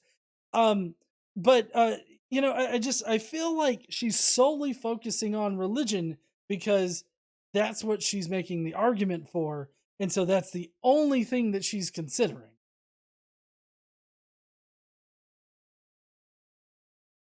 And calm their minds.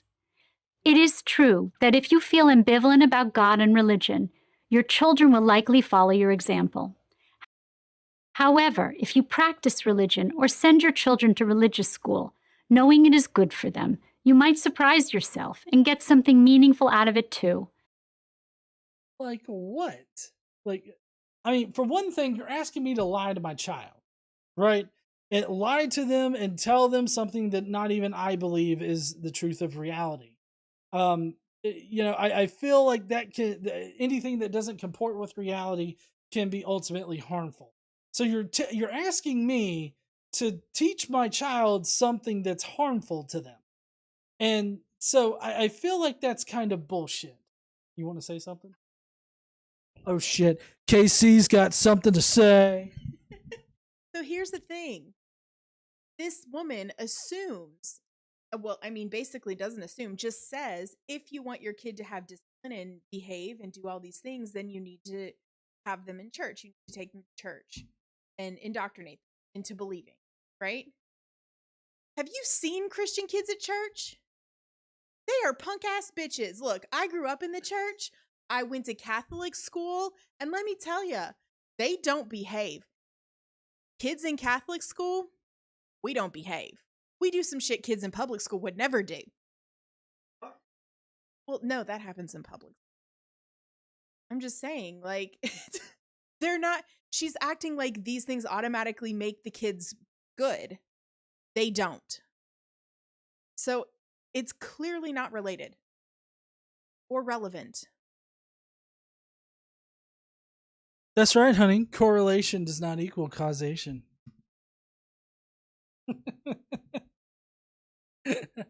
But may the power of Christ compel you to get the fuck out of here.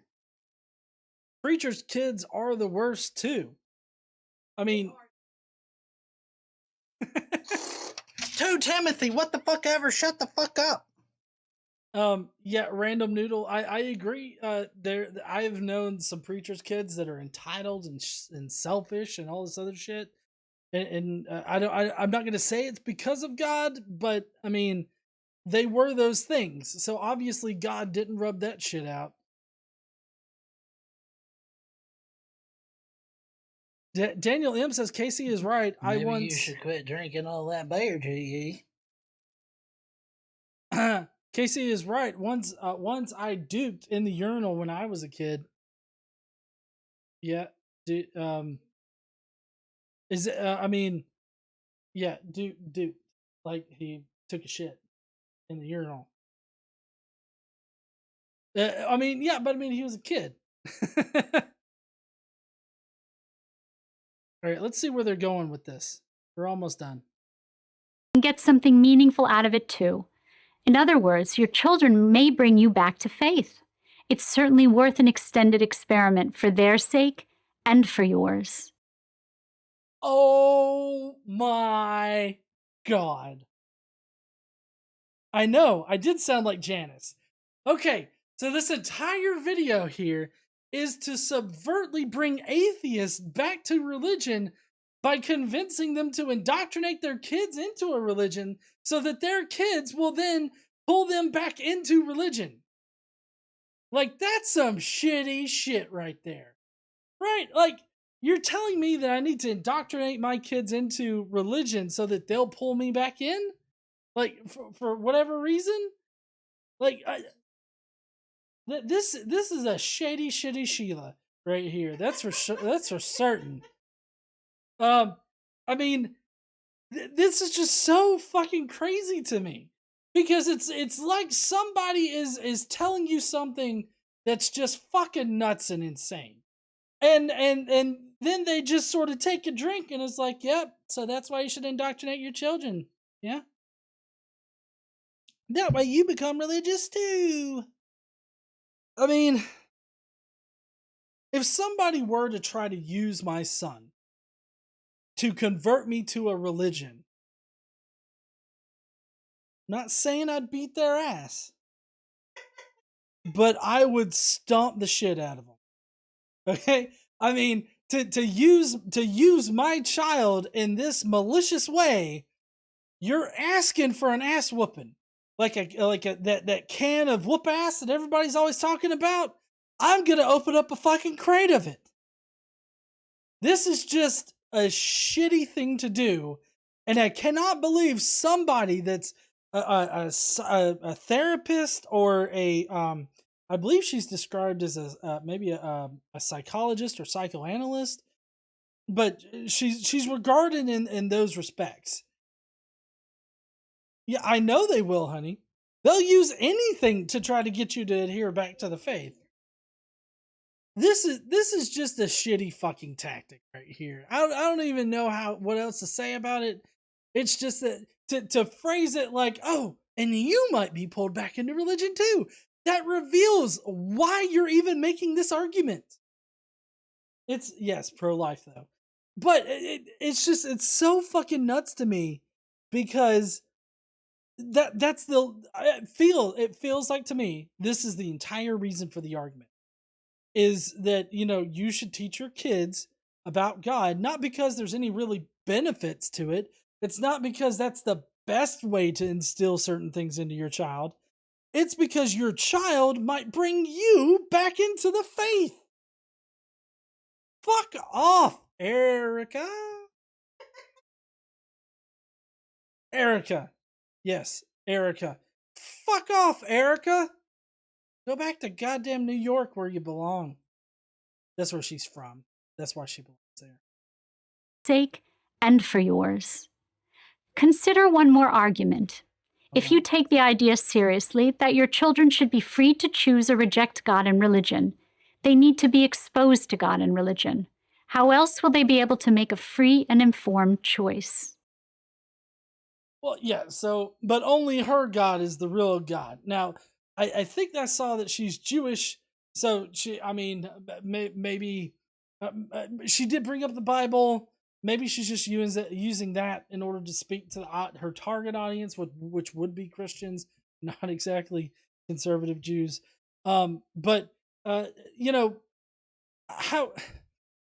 it's not anybody, like any atheist parent out there, any godless parent out there. It's not your responsibility to expose your child to a religion in the context that she's suggesting that you expose your child to the religion.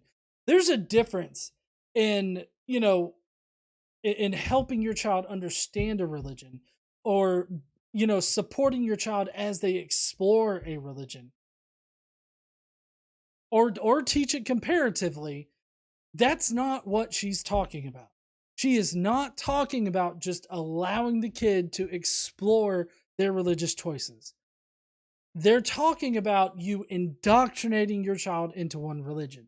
You exposing your child to that one religion and lying to them about what you believe about that religion. Now, yeah, you're by suggesting that we tell them what to believe and tell them that it is reality.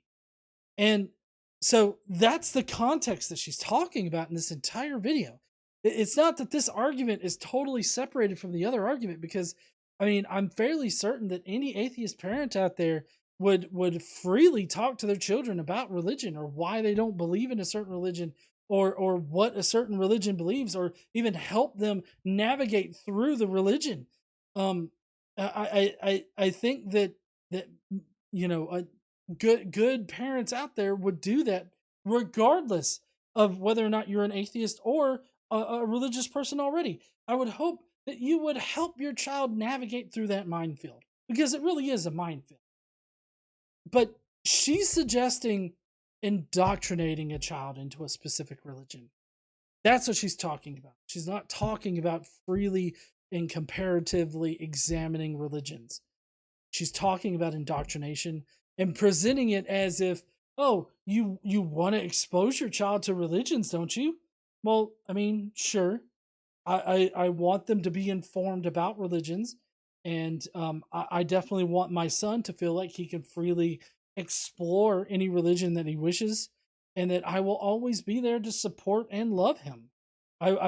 Whether he becomes a Christian or he's a non-religious person, a secular person, a humanist, anything that he chooses to be, I am still going to love and support him.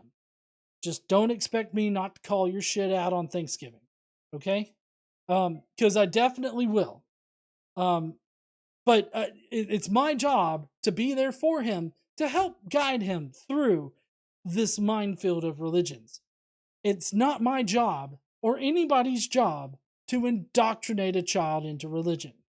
That's borderlining on child abuse, right? It really is.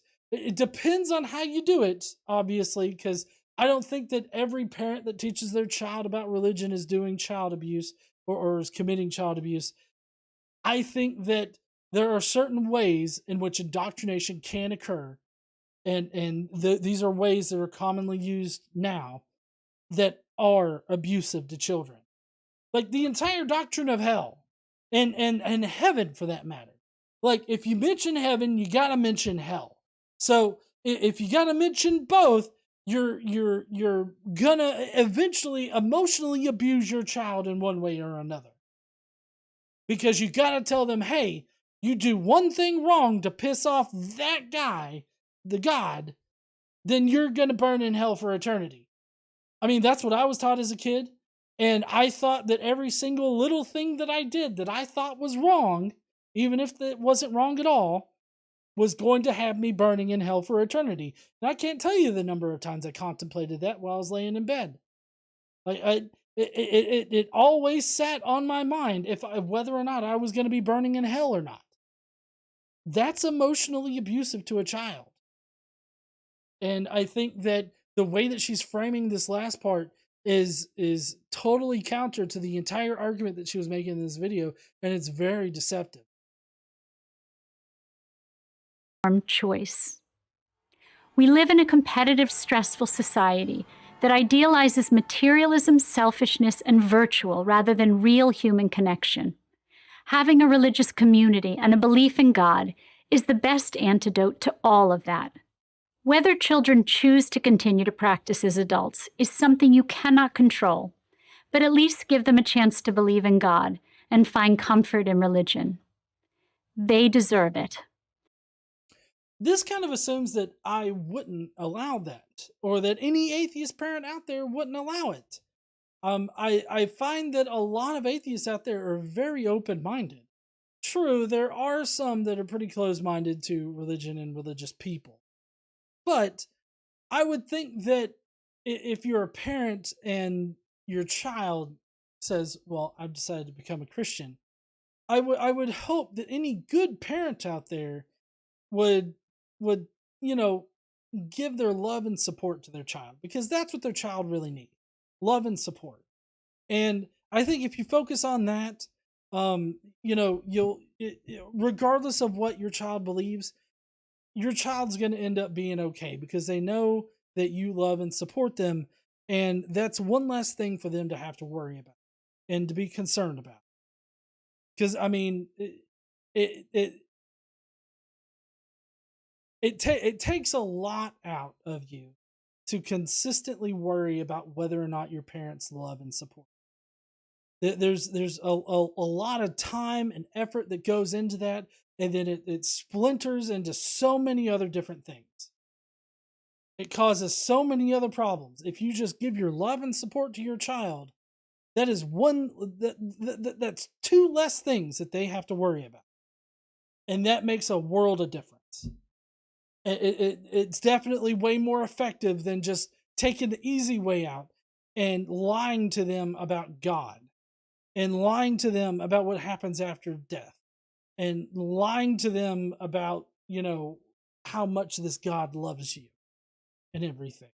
And then being tasked with the difficult situation of explaining why their best friend died in a car wreck, or why anybody dies, or why children starve to death by the hundreds every day, or any of those other difficult things to explain to a child. If you try to tell them that, well, God is good all the time and all the time God is good, at some point they're going to be like, you know what, Daddy, that kind of sounds like bullshit. I mean, it really does. I mean, Timmy down the street was perfectly fine the other day, and then he got hit by a Mack truck. So, I mean, where was God then, motherfucker? I mean, I can see you running into that situation. Komisar, psychoanalyst and author of Chicken Little, The Sky Isn't Falling, Raising Resilient Adolescents in the New Age of Anxiety, for Prager University. I don't know. I mean, hold on. Let me get back to our main camera here. Maybe it's a genetic type of like fallacious thinking or whatnot, but if you're gonna be on PragerU, I kind of immediately know not to take you seriously. You know, I mean, I feel like in order for PragerU to tap you to talk about something on their channel, there's got to be something wrong, right? Like you've got to be parroting some kind of conservative talking point that isn't even true, or you're parroting some religious point of view that's not even true. So, I don't know. Anyways, I found this entire video to be just ridiculous through and through. Religion is not the only answer to things. It's not the best answer to things. There are plenty of ways to instill community, gratitude, empathy. There's plenty of ways to instill discipline into your child without using God. And I don't think that any atheists out there should willingly indoctrinate their child into a religion when they themselves don't believe in the religion. That seems ridiculous. You're also lying to your child. And at that point, if you're going to lie to your child about those things, you're lazy. You're and there's no reason why your child should trust you about anything after that point. If you're going to easily lie to them about that, what else are you lying to them about? Now, some people might compare this to lying to a child about, Santa Claus or the Easter Bunny or the Tooth Fairy. Hey, I don't know if y'all know this, but every time you donate, the Lord cries. But the fact is that children around the age in which they are believing in those things, they also believe in imaginary friends that you also have to pretend exist. So at that point, it kind of seems moot, right? You have to constantly play around with your child's imagination, because I mean they are working it overtime at that point. And I don't think that it's detrimental to their mental health or their physical health to let them have those things. I think it's perfectly fine. I also think it's perfectly fine if you don't want to teach your kids that. I mean, Xander, he believed in Santa for like maybe 2 years when he started being able to contemplate like Santa.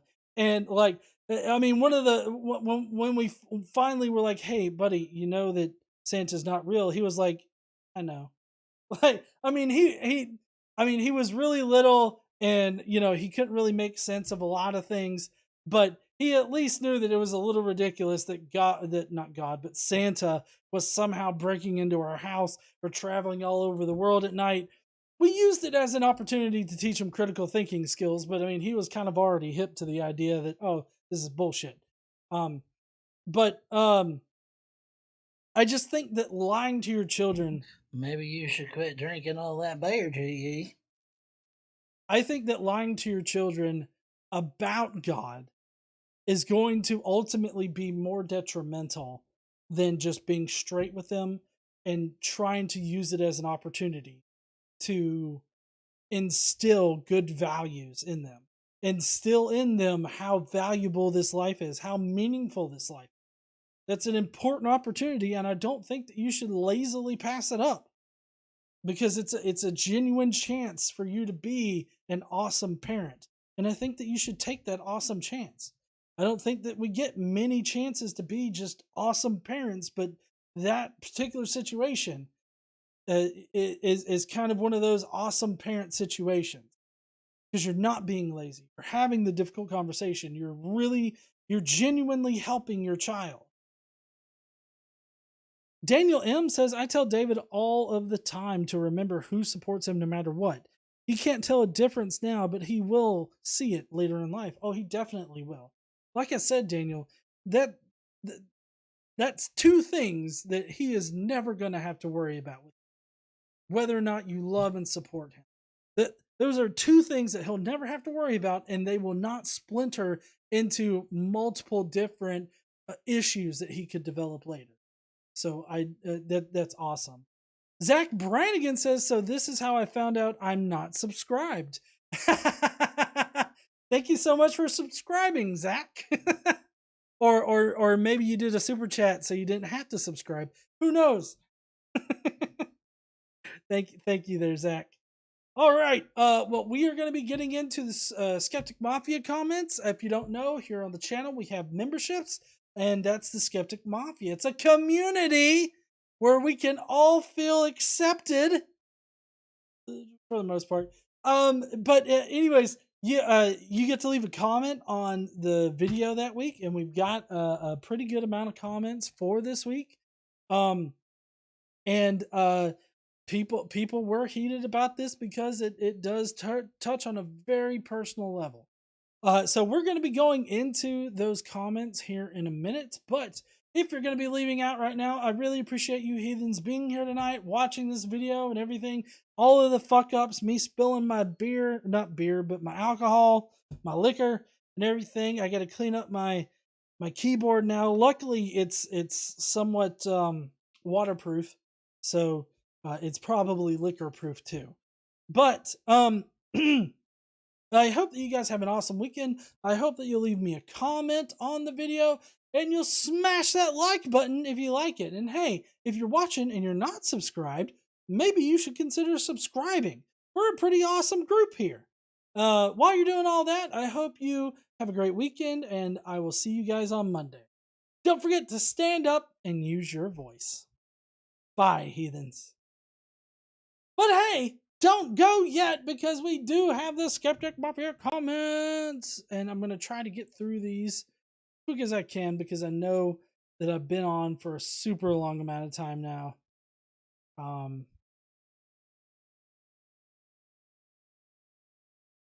Okay.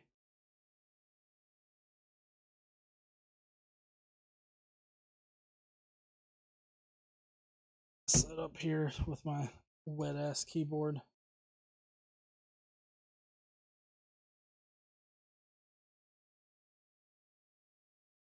Whack, whack, whack, whack. Wet ass keyboard. Bring a bucket. Hey, and a I don't know mop if y'all for know this, but wet-ass every time you keyboard. donate, the Lord cries. Okay. Sorry, had to fumble that. All right, let's get on over here. There we go. All right. First up, we got the Ruined Warrior. Says, I love picking apart PragerU videos. Arrogant fucking assholes. Command Cyborg says, ooh, flashy graphics, but they're so irritating. And why in the hottest of hells would nihilism be the only viable alternative to God and church? Listen too much to WLC?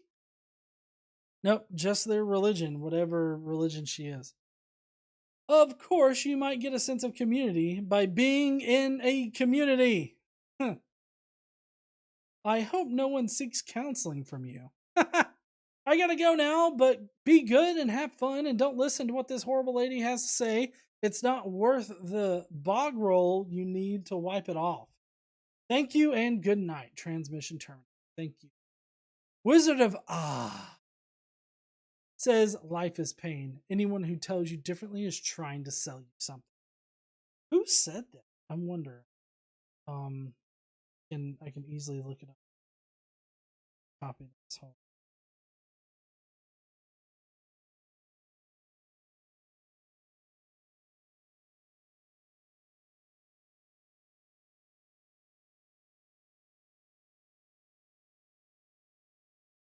Nathan Jamail.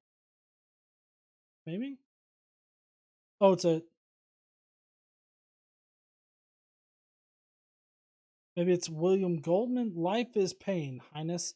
Anyone who says differently is selling something. Is another thing. Oh, life is pain, Highness. Anyone who tells you something to, so says the dread Pirate Roberts in the classic film The Princess Bride.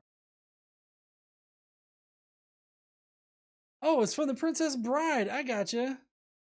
They probably already said that in the comment section. Or in the live comments. Quentin Van Boven says, I saw PragerU and knew I had made a mistake by voting for this. I can't imagine being raised without a God would lead to depression at any higher rates. I mean, maybe because you don't have that all-loving father figure to look to. Her second point, I need citations before I accept. Pretty sure nihilism is more the belief that everything is meaningless and not the belief that everything is meaningless, or not a belief in nothing. You can be an atheist and still find meaning in life. What does God have to do with gratitude or empathy? Both are more or less ingrained into you already. Why do people look down upon virtual friends? You know, I meant to mention something about that, about the shit talking of the virtual friends thing. And I think it's a little ridiculous to shit talk like virtual friends. I mean, you know, having IRL friends, I mean, that can be good, but I mean, I think virtual friends can provide just as much, just as much as IRL friends. So I don't understand why they have to shit talk virtual friends. But anyways, the companionship is there and is not much different than a friend that you can go grab a drink with. You can inform your child about God without taking them to church while still letting them make up their own mind. Now, how about you go on and hit that like, share, and subscribe button? It's free and will make the AI overlord look favorably upon GE here. If you can consider joining the Skeptic Mafia for some sweet perks, there are so many to list, we won't list them all, we'll just hit my favorites. Emojis such as the whaled peen, Casey's what the fuck face, and the robot Satan. A monthly hangout, a members only podcast. That's my time. Remember to index a 1 and use your voice. Oh man, yeah. We also have a Discord that I've used on occasion. Huh? Okay. And then the members only podcast. We're coming back to doing that weekly. Which shit, we got one recorded for this week, but I didn't edit it up. I owe you guys a Mafia podcast, so you might be getting a 2 for next week. Thank you so much there, Quentin. Michael W. Roble says, this lady has a bachelor's degree in English literature and a master's in social work. How does that make you a psychoanalyst? You know, I was trying to figure out what degrees that she had. Knowing that she's got a bachelor's in English literature and a master's in social work, it makes me kind of curious as to how she got her therapist title. Or did somebody forget to leave a space? Psychoanalyst. Anyway, go ahead and lie to your kids. They'll never figure it out. It's not like the whole God concept is a lie, right? Right? Thank you, Michael. Drew said that he left a pretty long one today. All right. See if we can get through it. Oh God, starting with saying people are depressed due to declining interest in religion. This really sets me off as it is very personal for me. Just from the start, this person concludes that people are depressed because they do not believe in God. What a load of bullshit. Did it ever occur to her that religious teachings might be a huge contributing factor to depression and suicidal behavior? Or that maybe there is a declining interest in religion because religion causes depression and suicidal behavior? And that leaving religion is one of the hardest things anyone ever has had to do. The process itself causes a shit ton of anxiety and severing of relationships that you have had for decades, and there is a years-long process of mourning and reestablishing your life without religion, with wild swings from one extreme to another. At least that has been my experience. 6 years out of religion, and I still feel the scars of what religion did to me. The tears, the pain, the anguish of breaking up with something you had known nothing but for 30 years. But knowing that, as hard as it is, you will be better off in the long run, this woman can just fuck off. And I feel sorry for anyone who is in her care. Yeah, fucking tell it like it is there, Drew. I call bullshit on that study she cites, and perhaps this is my own biases, but which I am fully willing to accept. But in my experience, admitting you are not happy was a bad thing. There is so much pressure to be happy because God. Her solution to how do I tell my kids about death is to lie to them, pretend you believe in something you don't just to make yourself feel better about having something to say. My kids have asked what happens when I die. I tell them you die. That's it. They sure seem to be doing just fine. Honestly, telling kids about some mystical afterlife,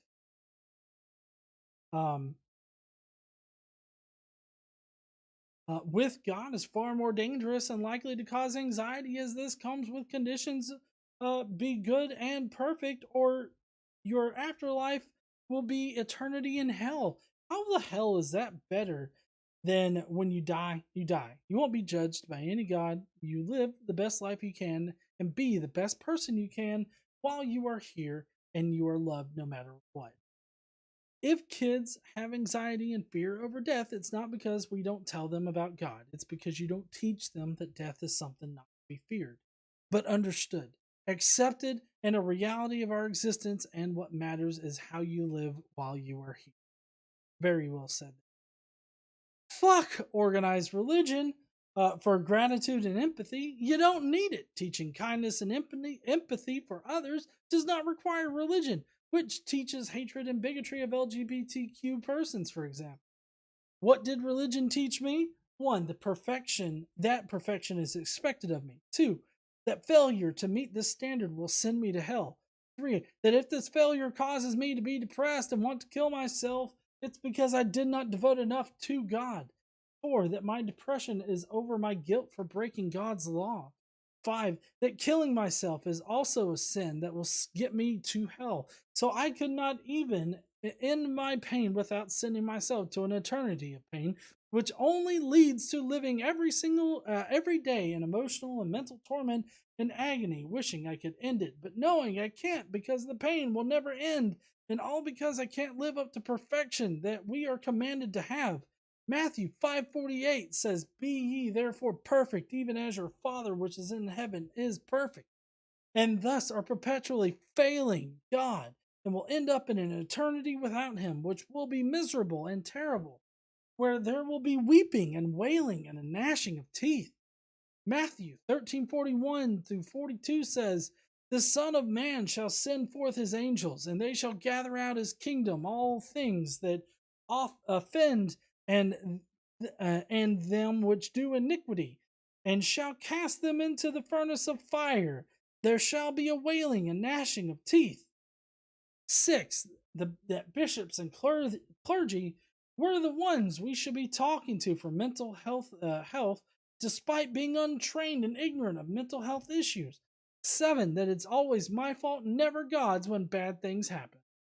Sorry for the rant. This idea she presented just really pisses me off. And frankly, I feel like she should have her license revoked to practice counseling. She is likely causing far more harm than good. Casey agrees there, Drew. Anyway, heathens, keep on reading till next time. Thank you, Drew. I appreciate it. Next up is Daniel M. Well, that's PragerU for you. Fake a belief and pretend to be something you're not. Hell, you may even benefit too. Let's all live in the land of make-believe and not try to better our future and knowledge as a society. If this, I have to say it, bitch actually is some kind of psychologist, psychiatrist, or therapist, or whatever the fuck she says, about herself to feel smart and valid, I would not go to her for any advice whatsoever. Me either, man. I would not book an appointment with her. Death and dying are hard concepts for young kids to understand. I'd tell my son mommy is gone and we won't see her again. The in-laws say she is in heaven, and poor David is under the impression that she will physically come back and be with us again. Or how about having a 4-year-old who wants to die too so he can see mommy? Don't worry. After he is done with his visit, he'll come back and be with me. Picture this. My son does something that could be dangerous. Fill in example of any shit a 4-year-old can do. I explained to him that this action can possibly kill him because it's dangerous. Instead of saying, okay, daddy, I'm not going to do that anymore, he says, then I can be with mommy? Listen to that from a 4-year-old who really misses his mommy, and then tell me religion is helpful. Do I sound triggered at this lady? Yes, I am a little bit. I hope beyond hope that she doesn't have it. I feel bad for them if she does. Join the skeptic mom. Play with the whale penis, pronounced penis, as in a pen you write with attached to the word is. Comment on the dumpster fire videos such as this one, do a monthly hangout, and hear the Skeptic Mafia podcast. Oh, and to clear one more point this bitch made, I consider you all my real viable friend. We may not have met face to face, but that doesn't make you less real or less cared. Thank you so much there, Daniel. I can't imagine what it's like going through that with David, but I'm right there with you. Trickster. Okay, where to start? Funny how when you try to check their sources, the link runs you right back to the video you were already watching. Big surprise that PragerU, not a university, would not include their sources. How do you explain death to your children? First, you need to ask yourself how much information about the subject can the child understand.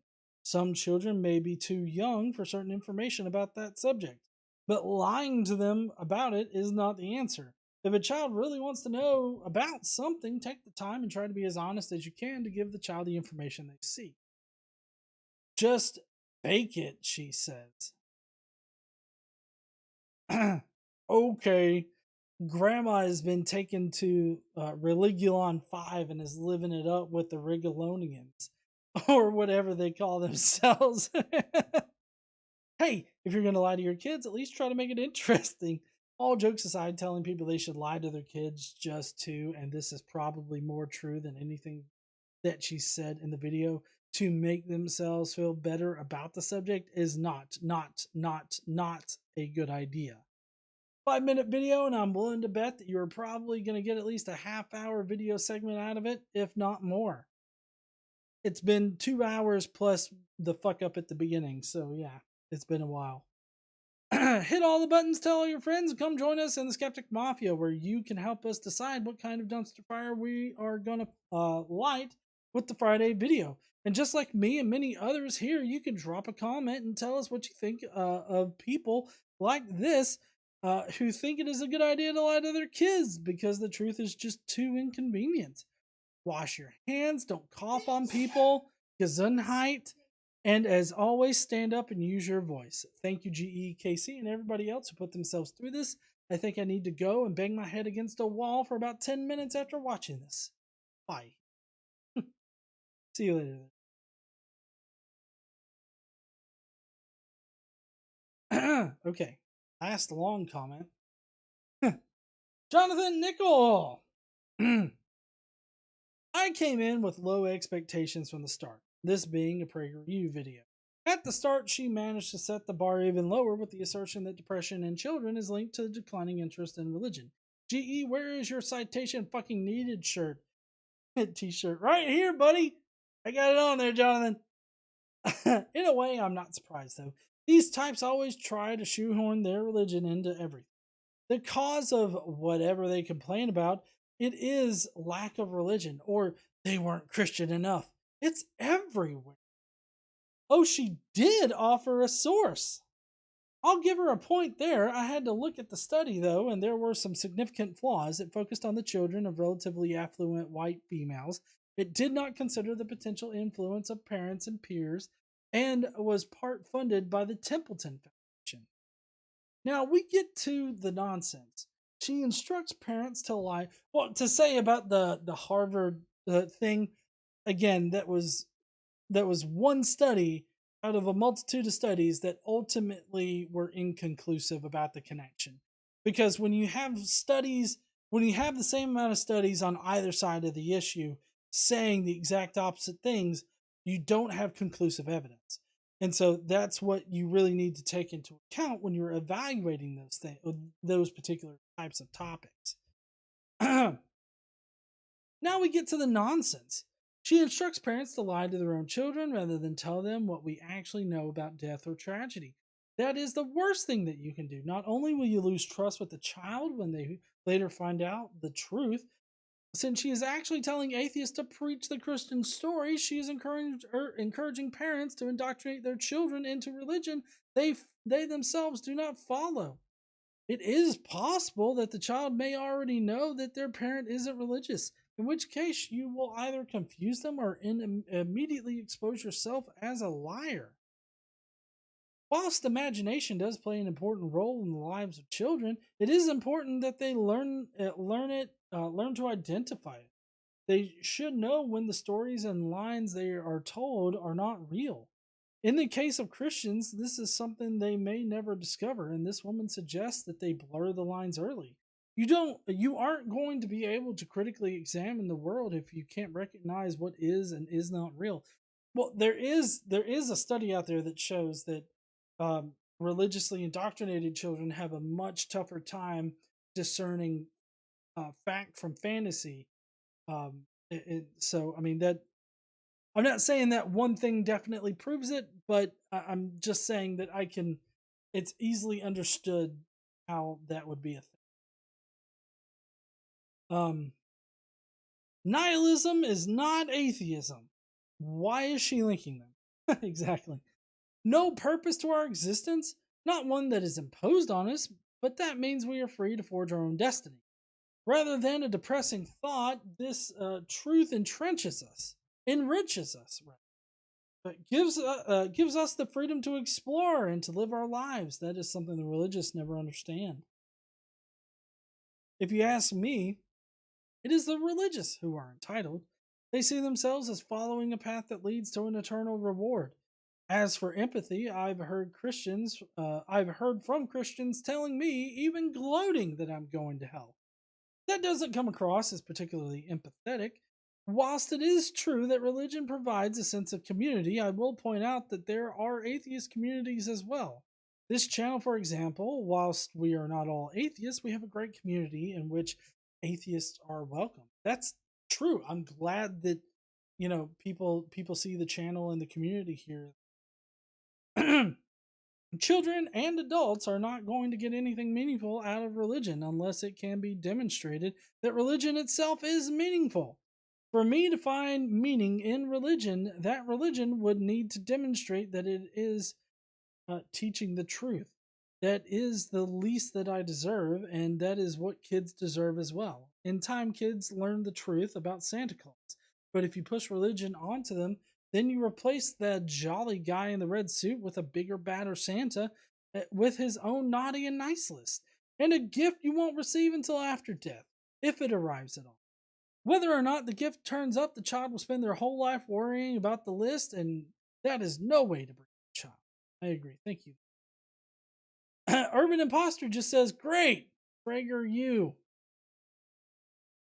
Clyde 950 says, oh boy, here we go. I know, bud. Zach Clark says, oh, fuck me. Of course it's a PragerU video.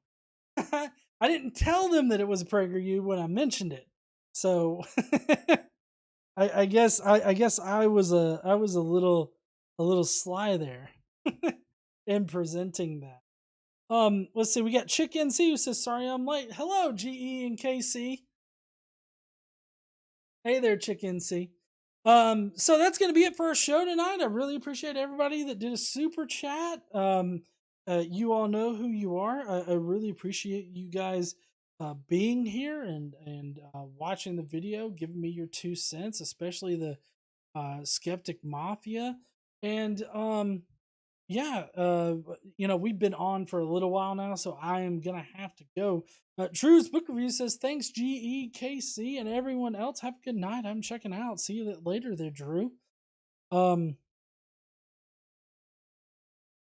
let's see. Asexual Atheist says, I do not like any scriptures that I have seen. I don't either. Quentin Van Boeven says, GE, you gotta warn us all when it's a PragerU vid. Oh, fuck. Woo! That's KC's money. I feel like if I put down that it was going to be a PragerU video, you guys wouldn't have picked it. And that would mean that I have to write up a script and do it. So, Cynian says, GE, you sly bugger. Daniel says, at least I don't fake it with them. They know I'm an atheist. Okay.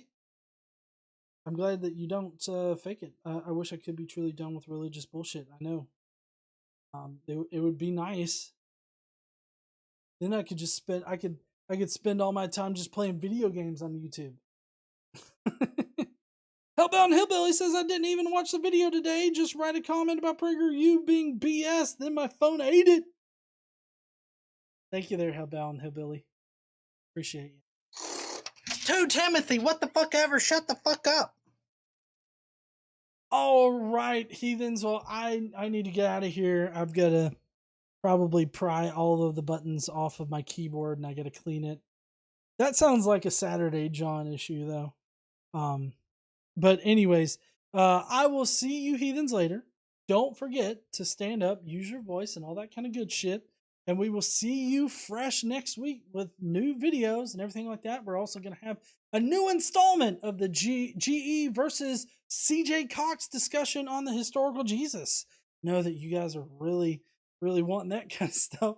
And then we'll probably have some clips from the line and everything. So I guess we will just see you next week. Y'all have a good night. Don't forget to stand up and use your voice and all that kind of good shit, guys. See you heathens later. Bye, y'all.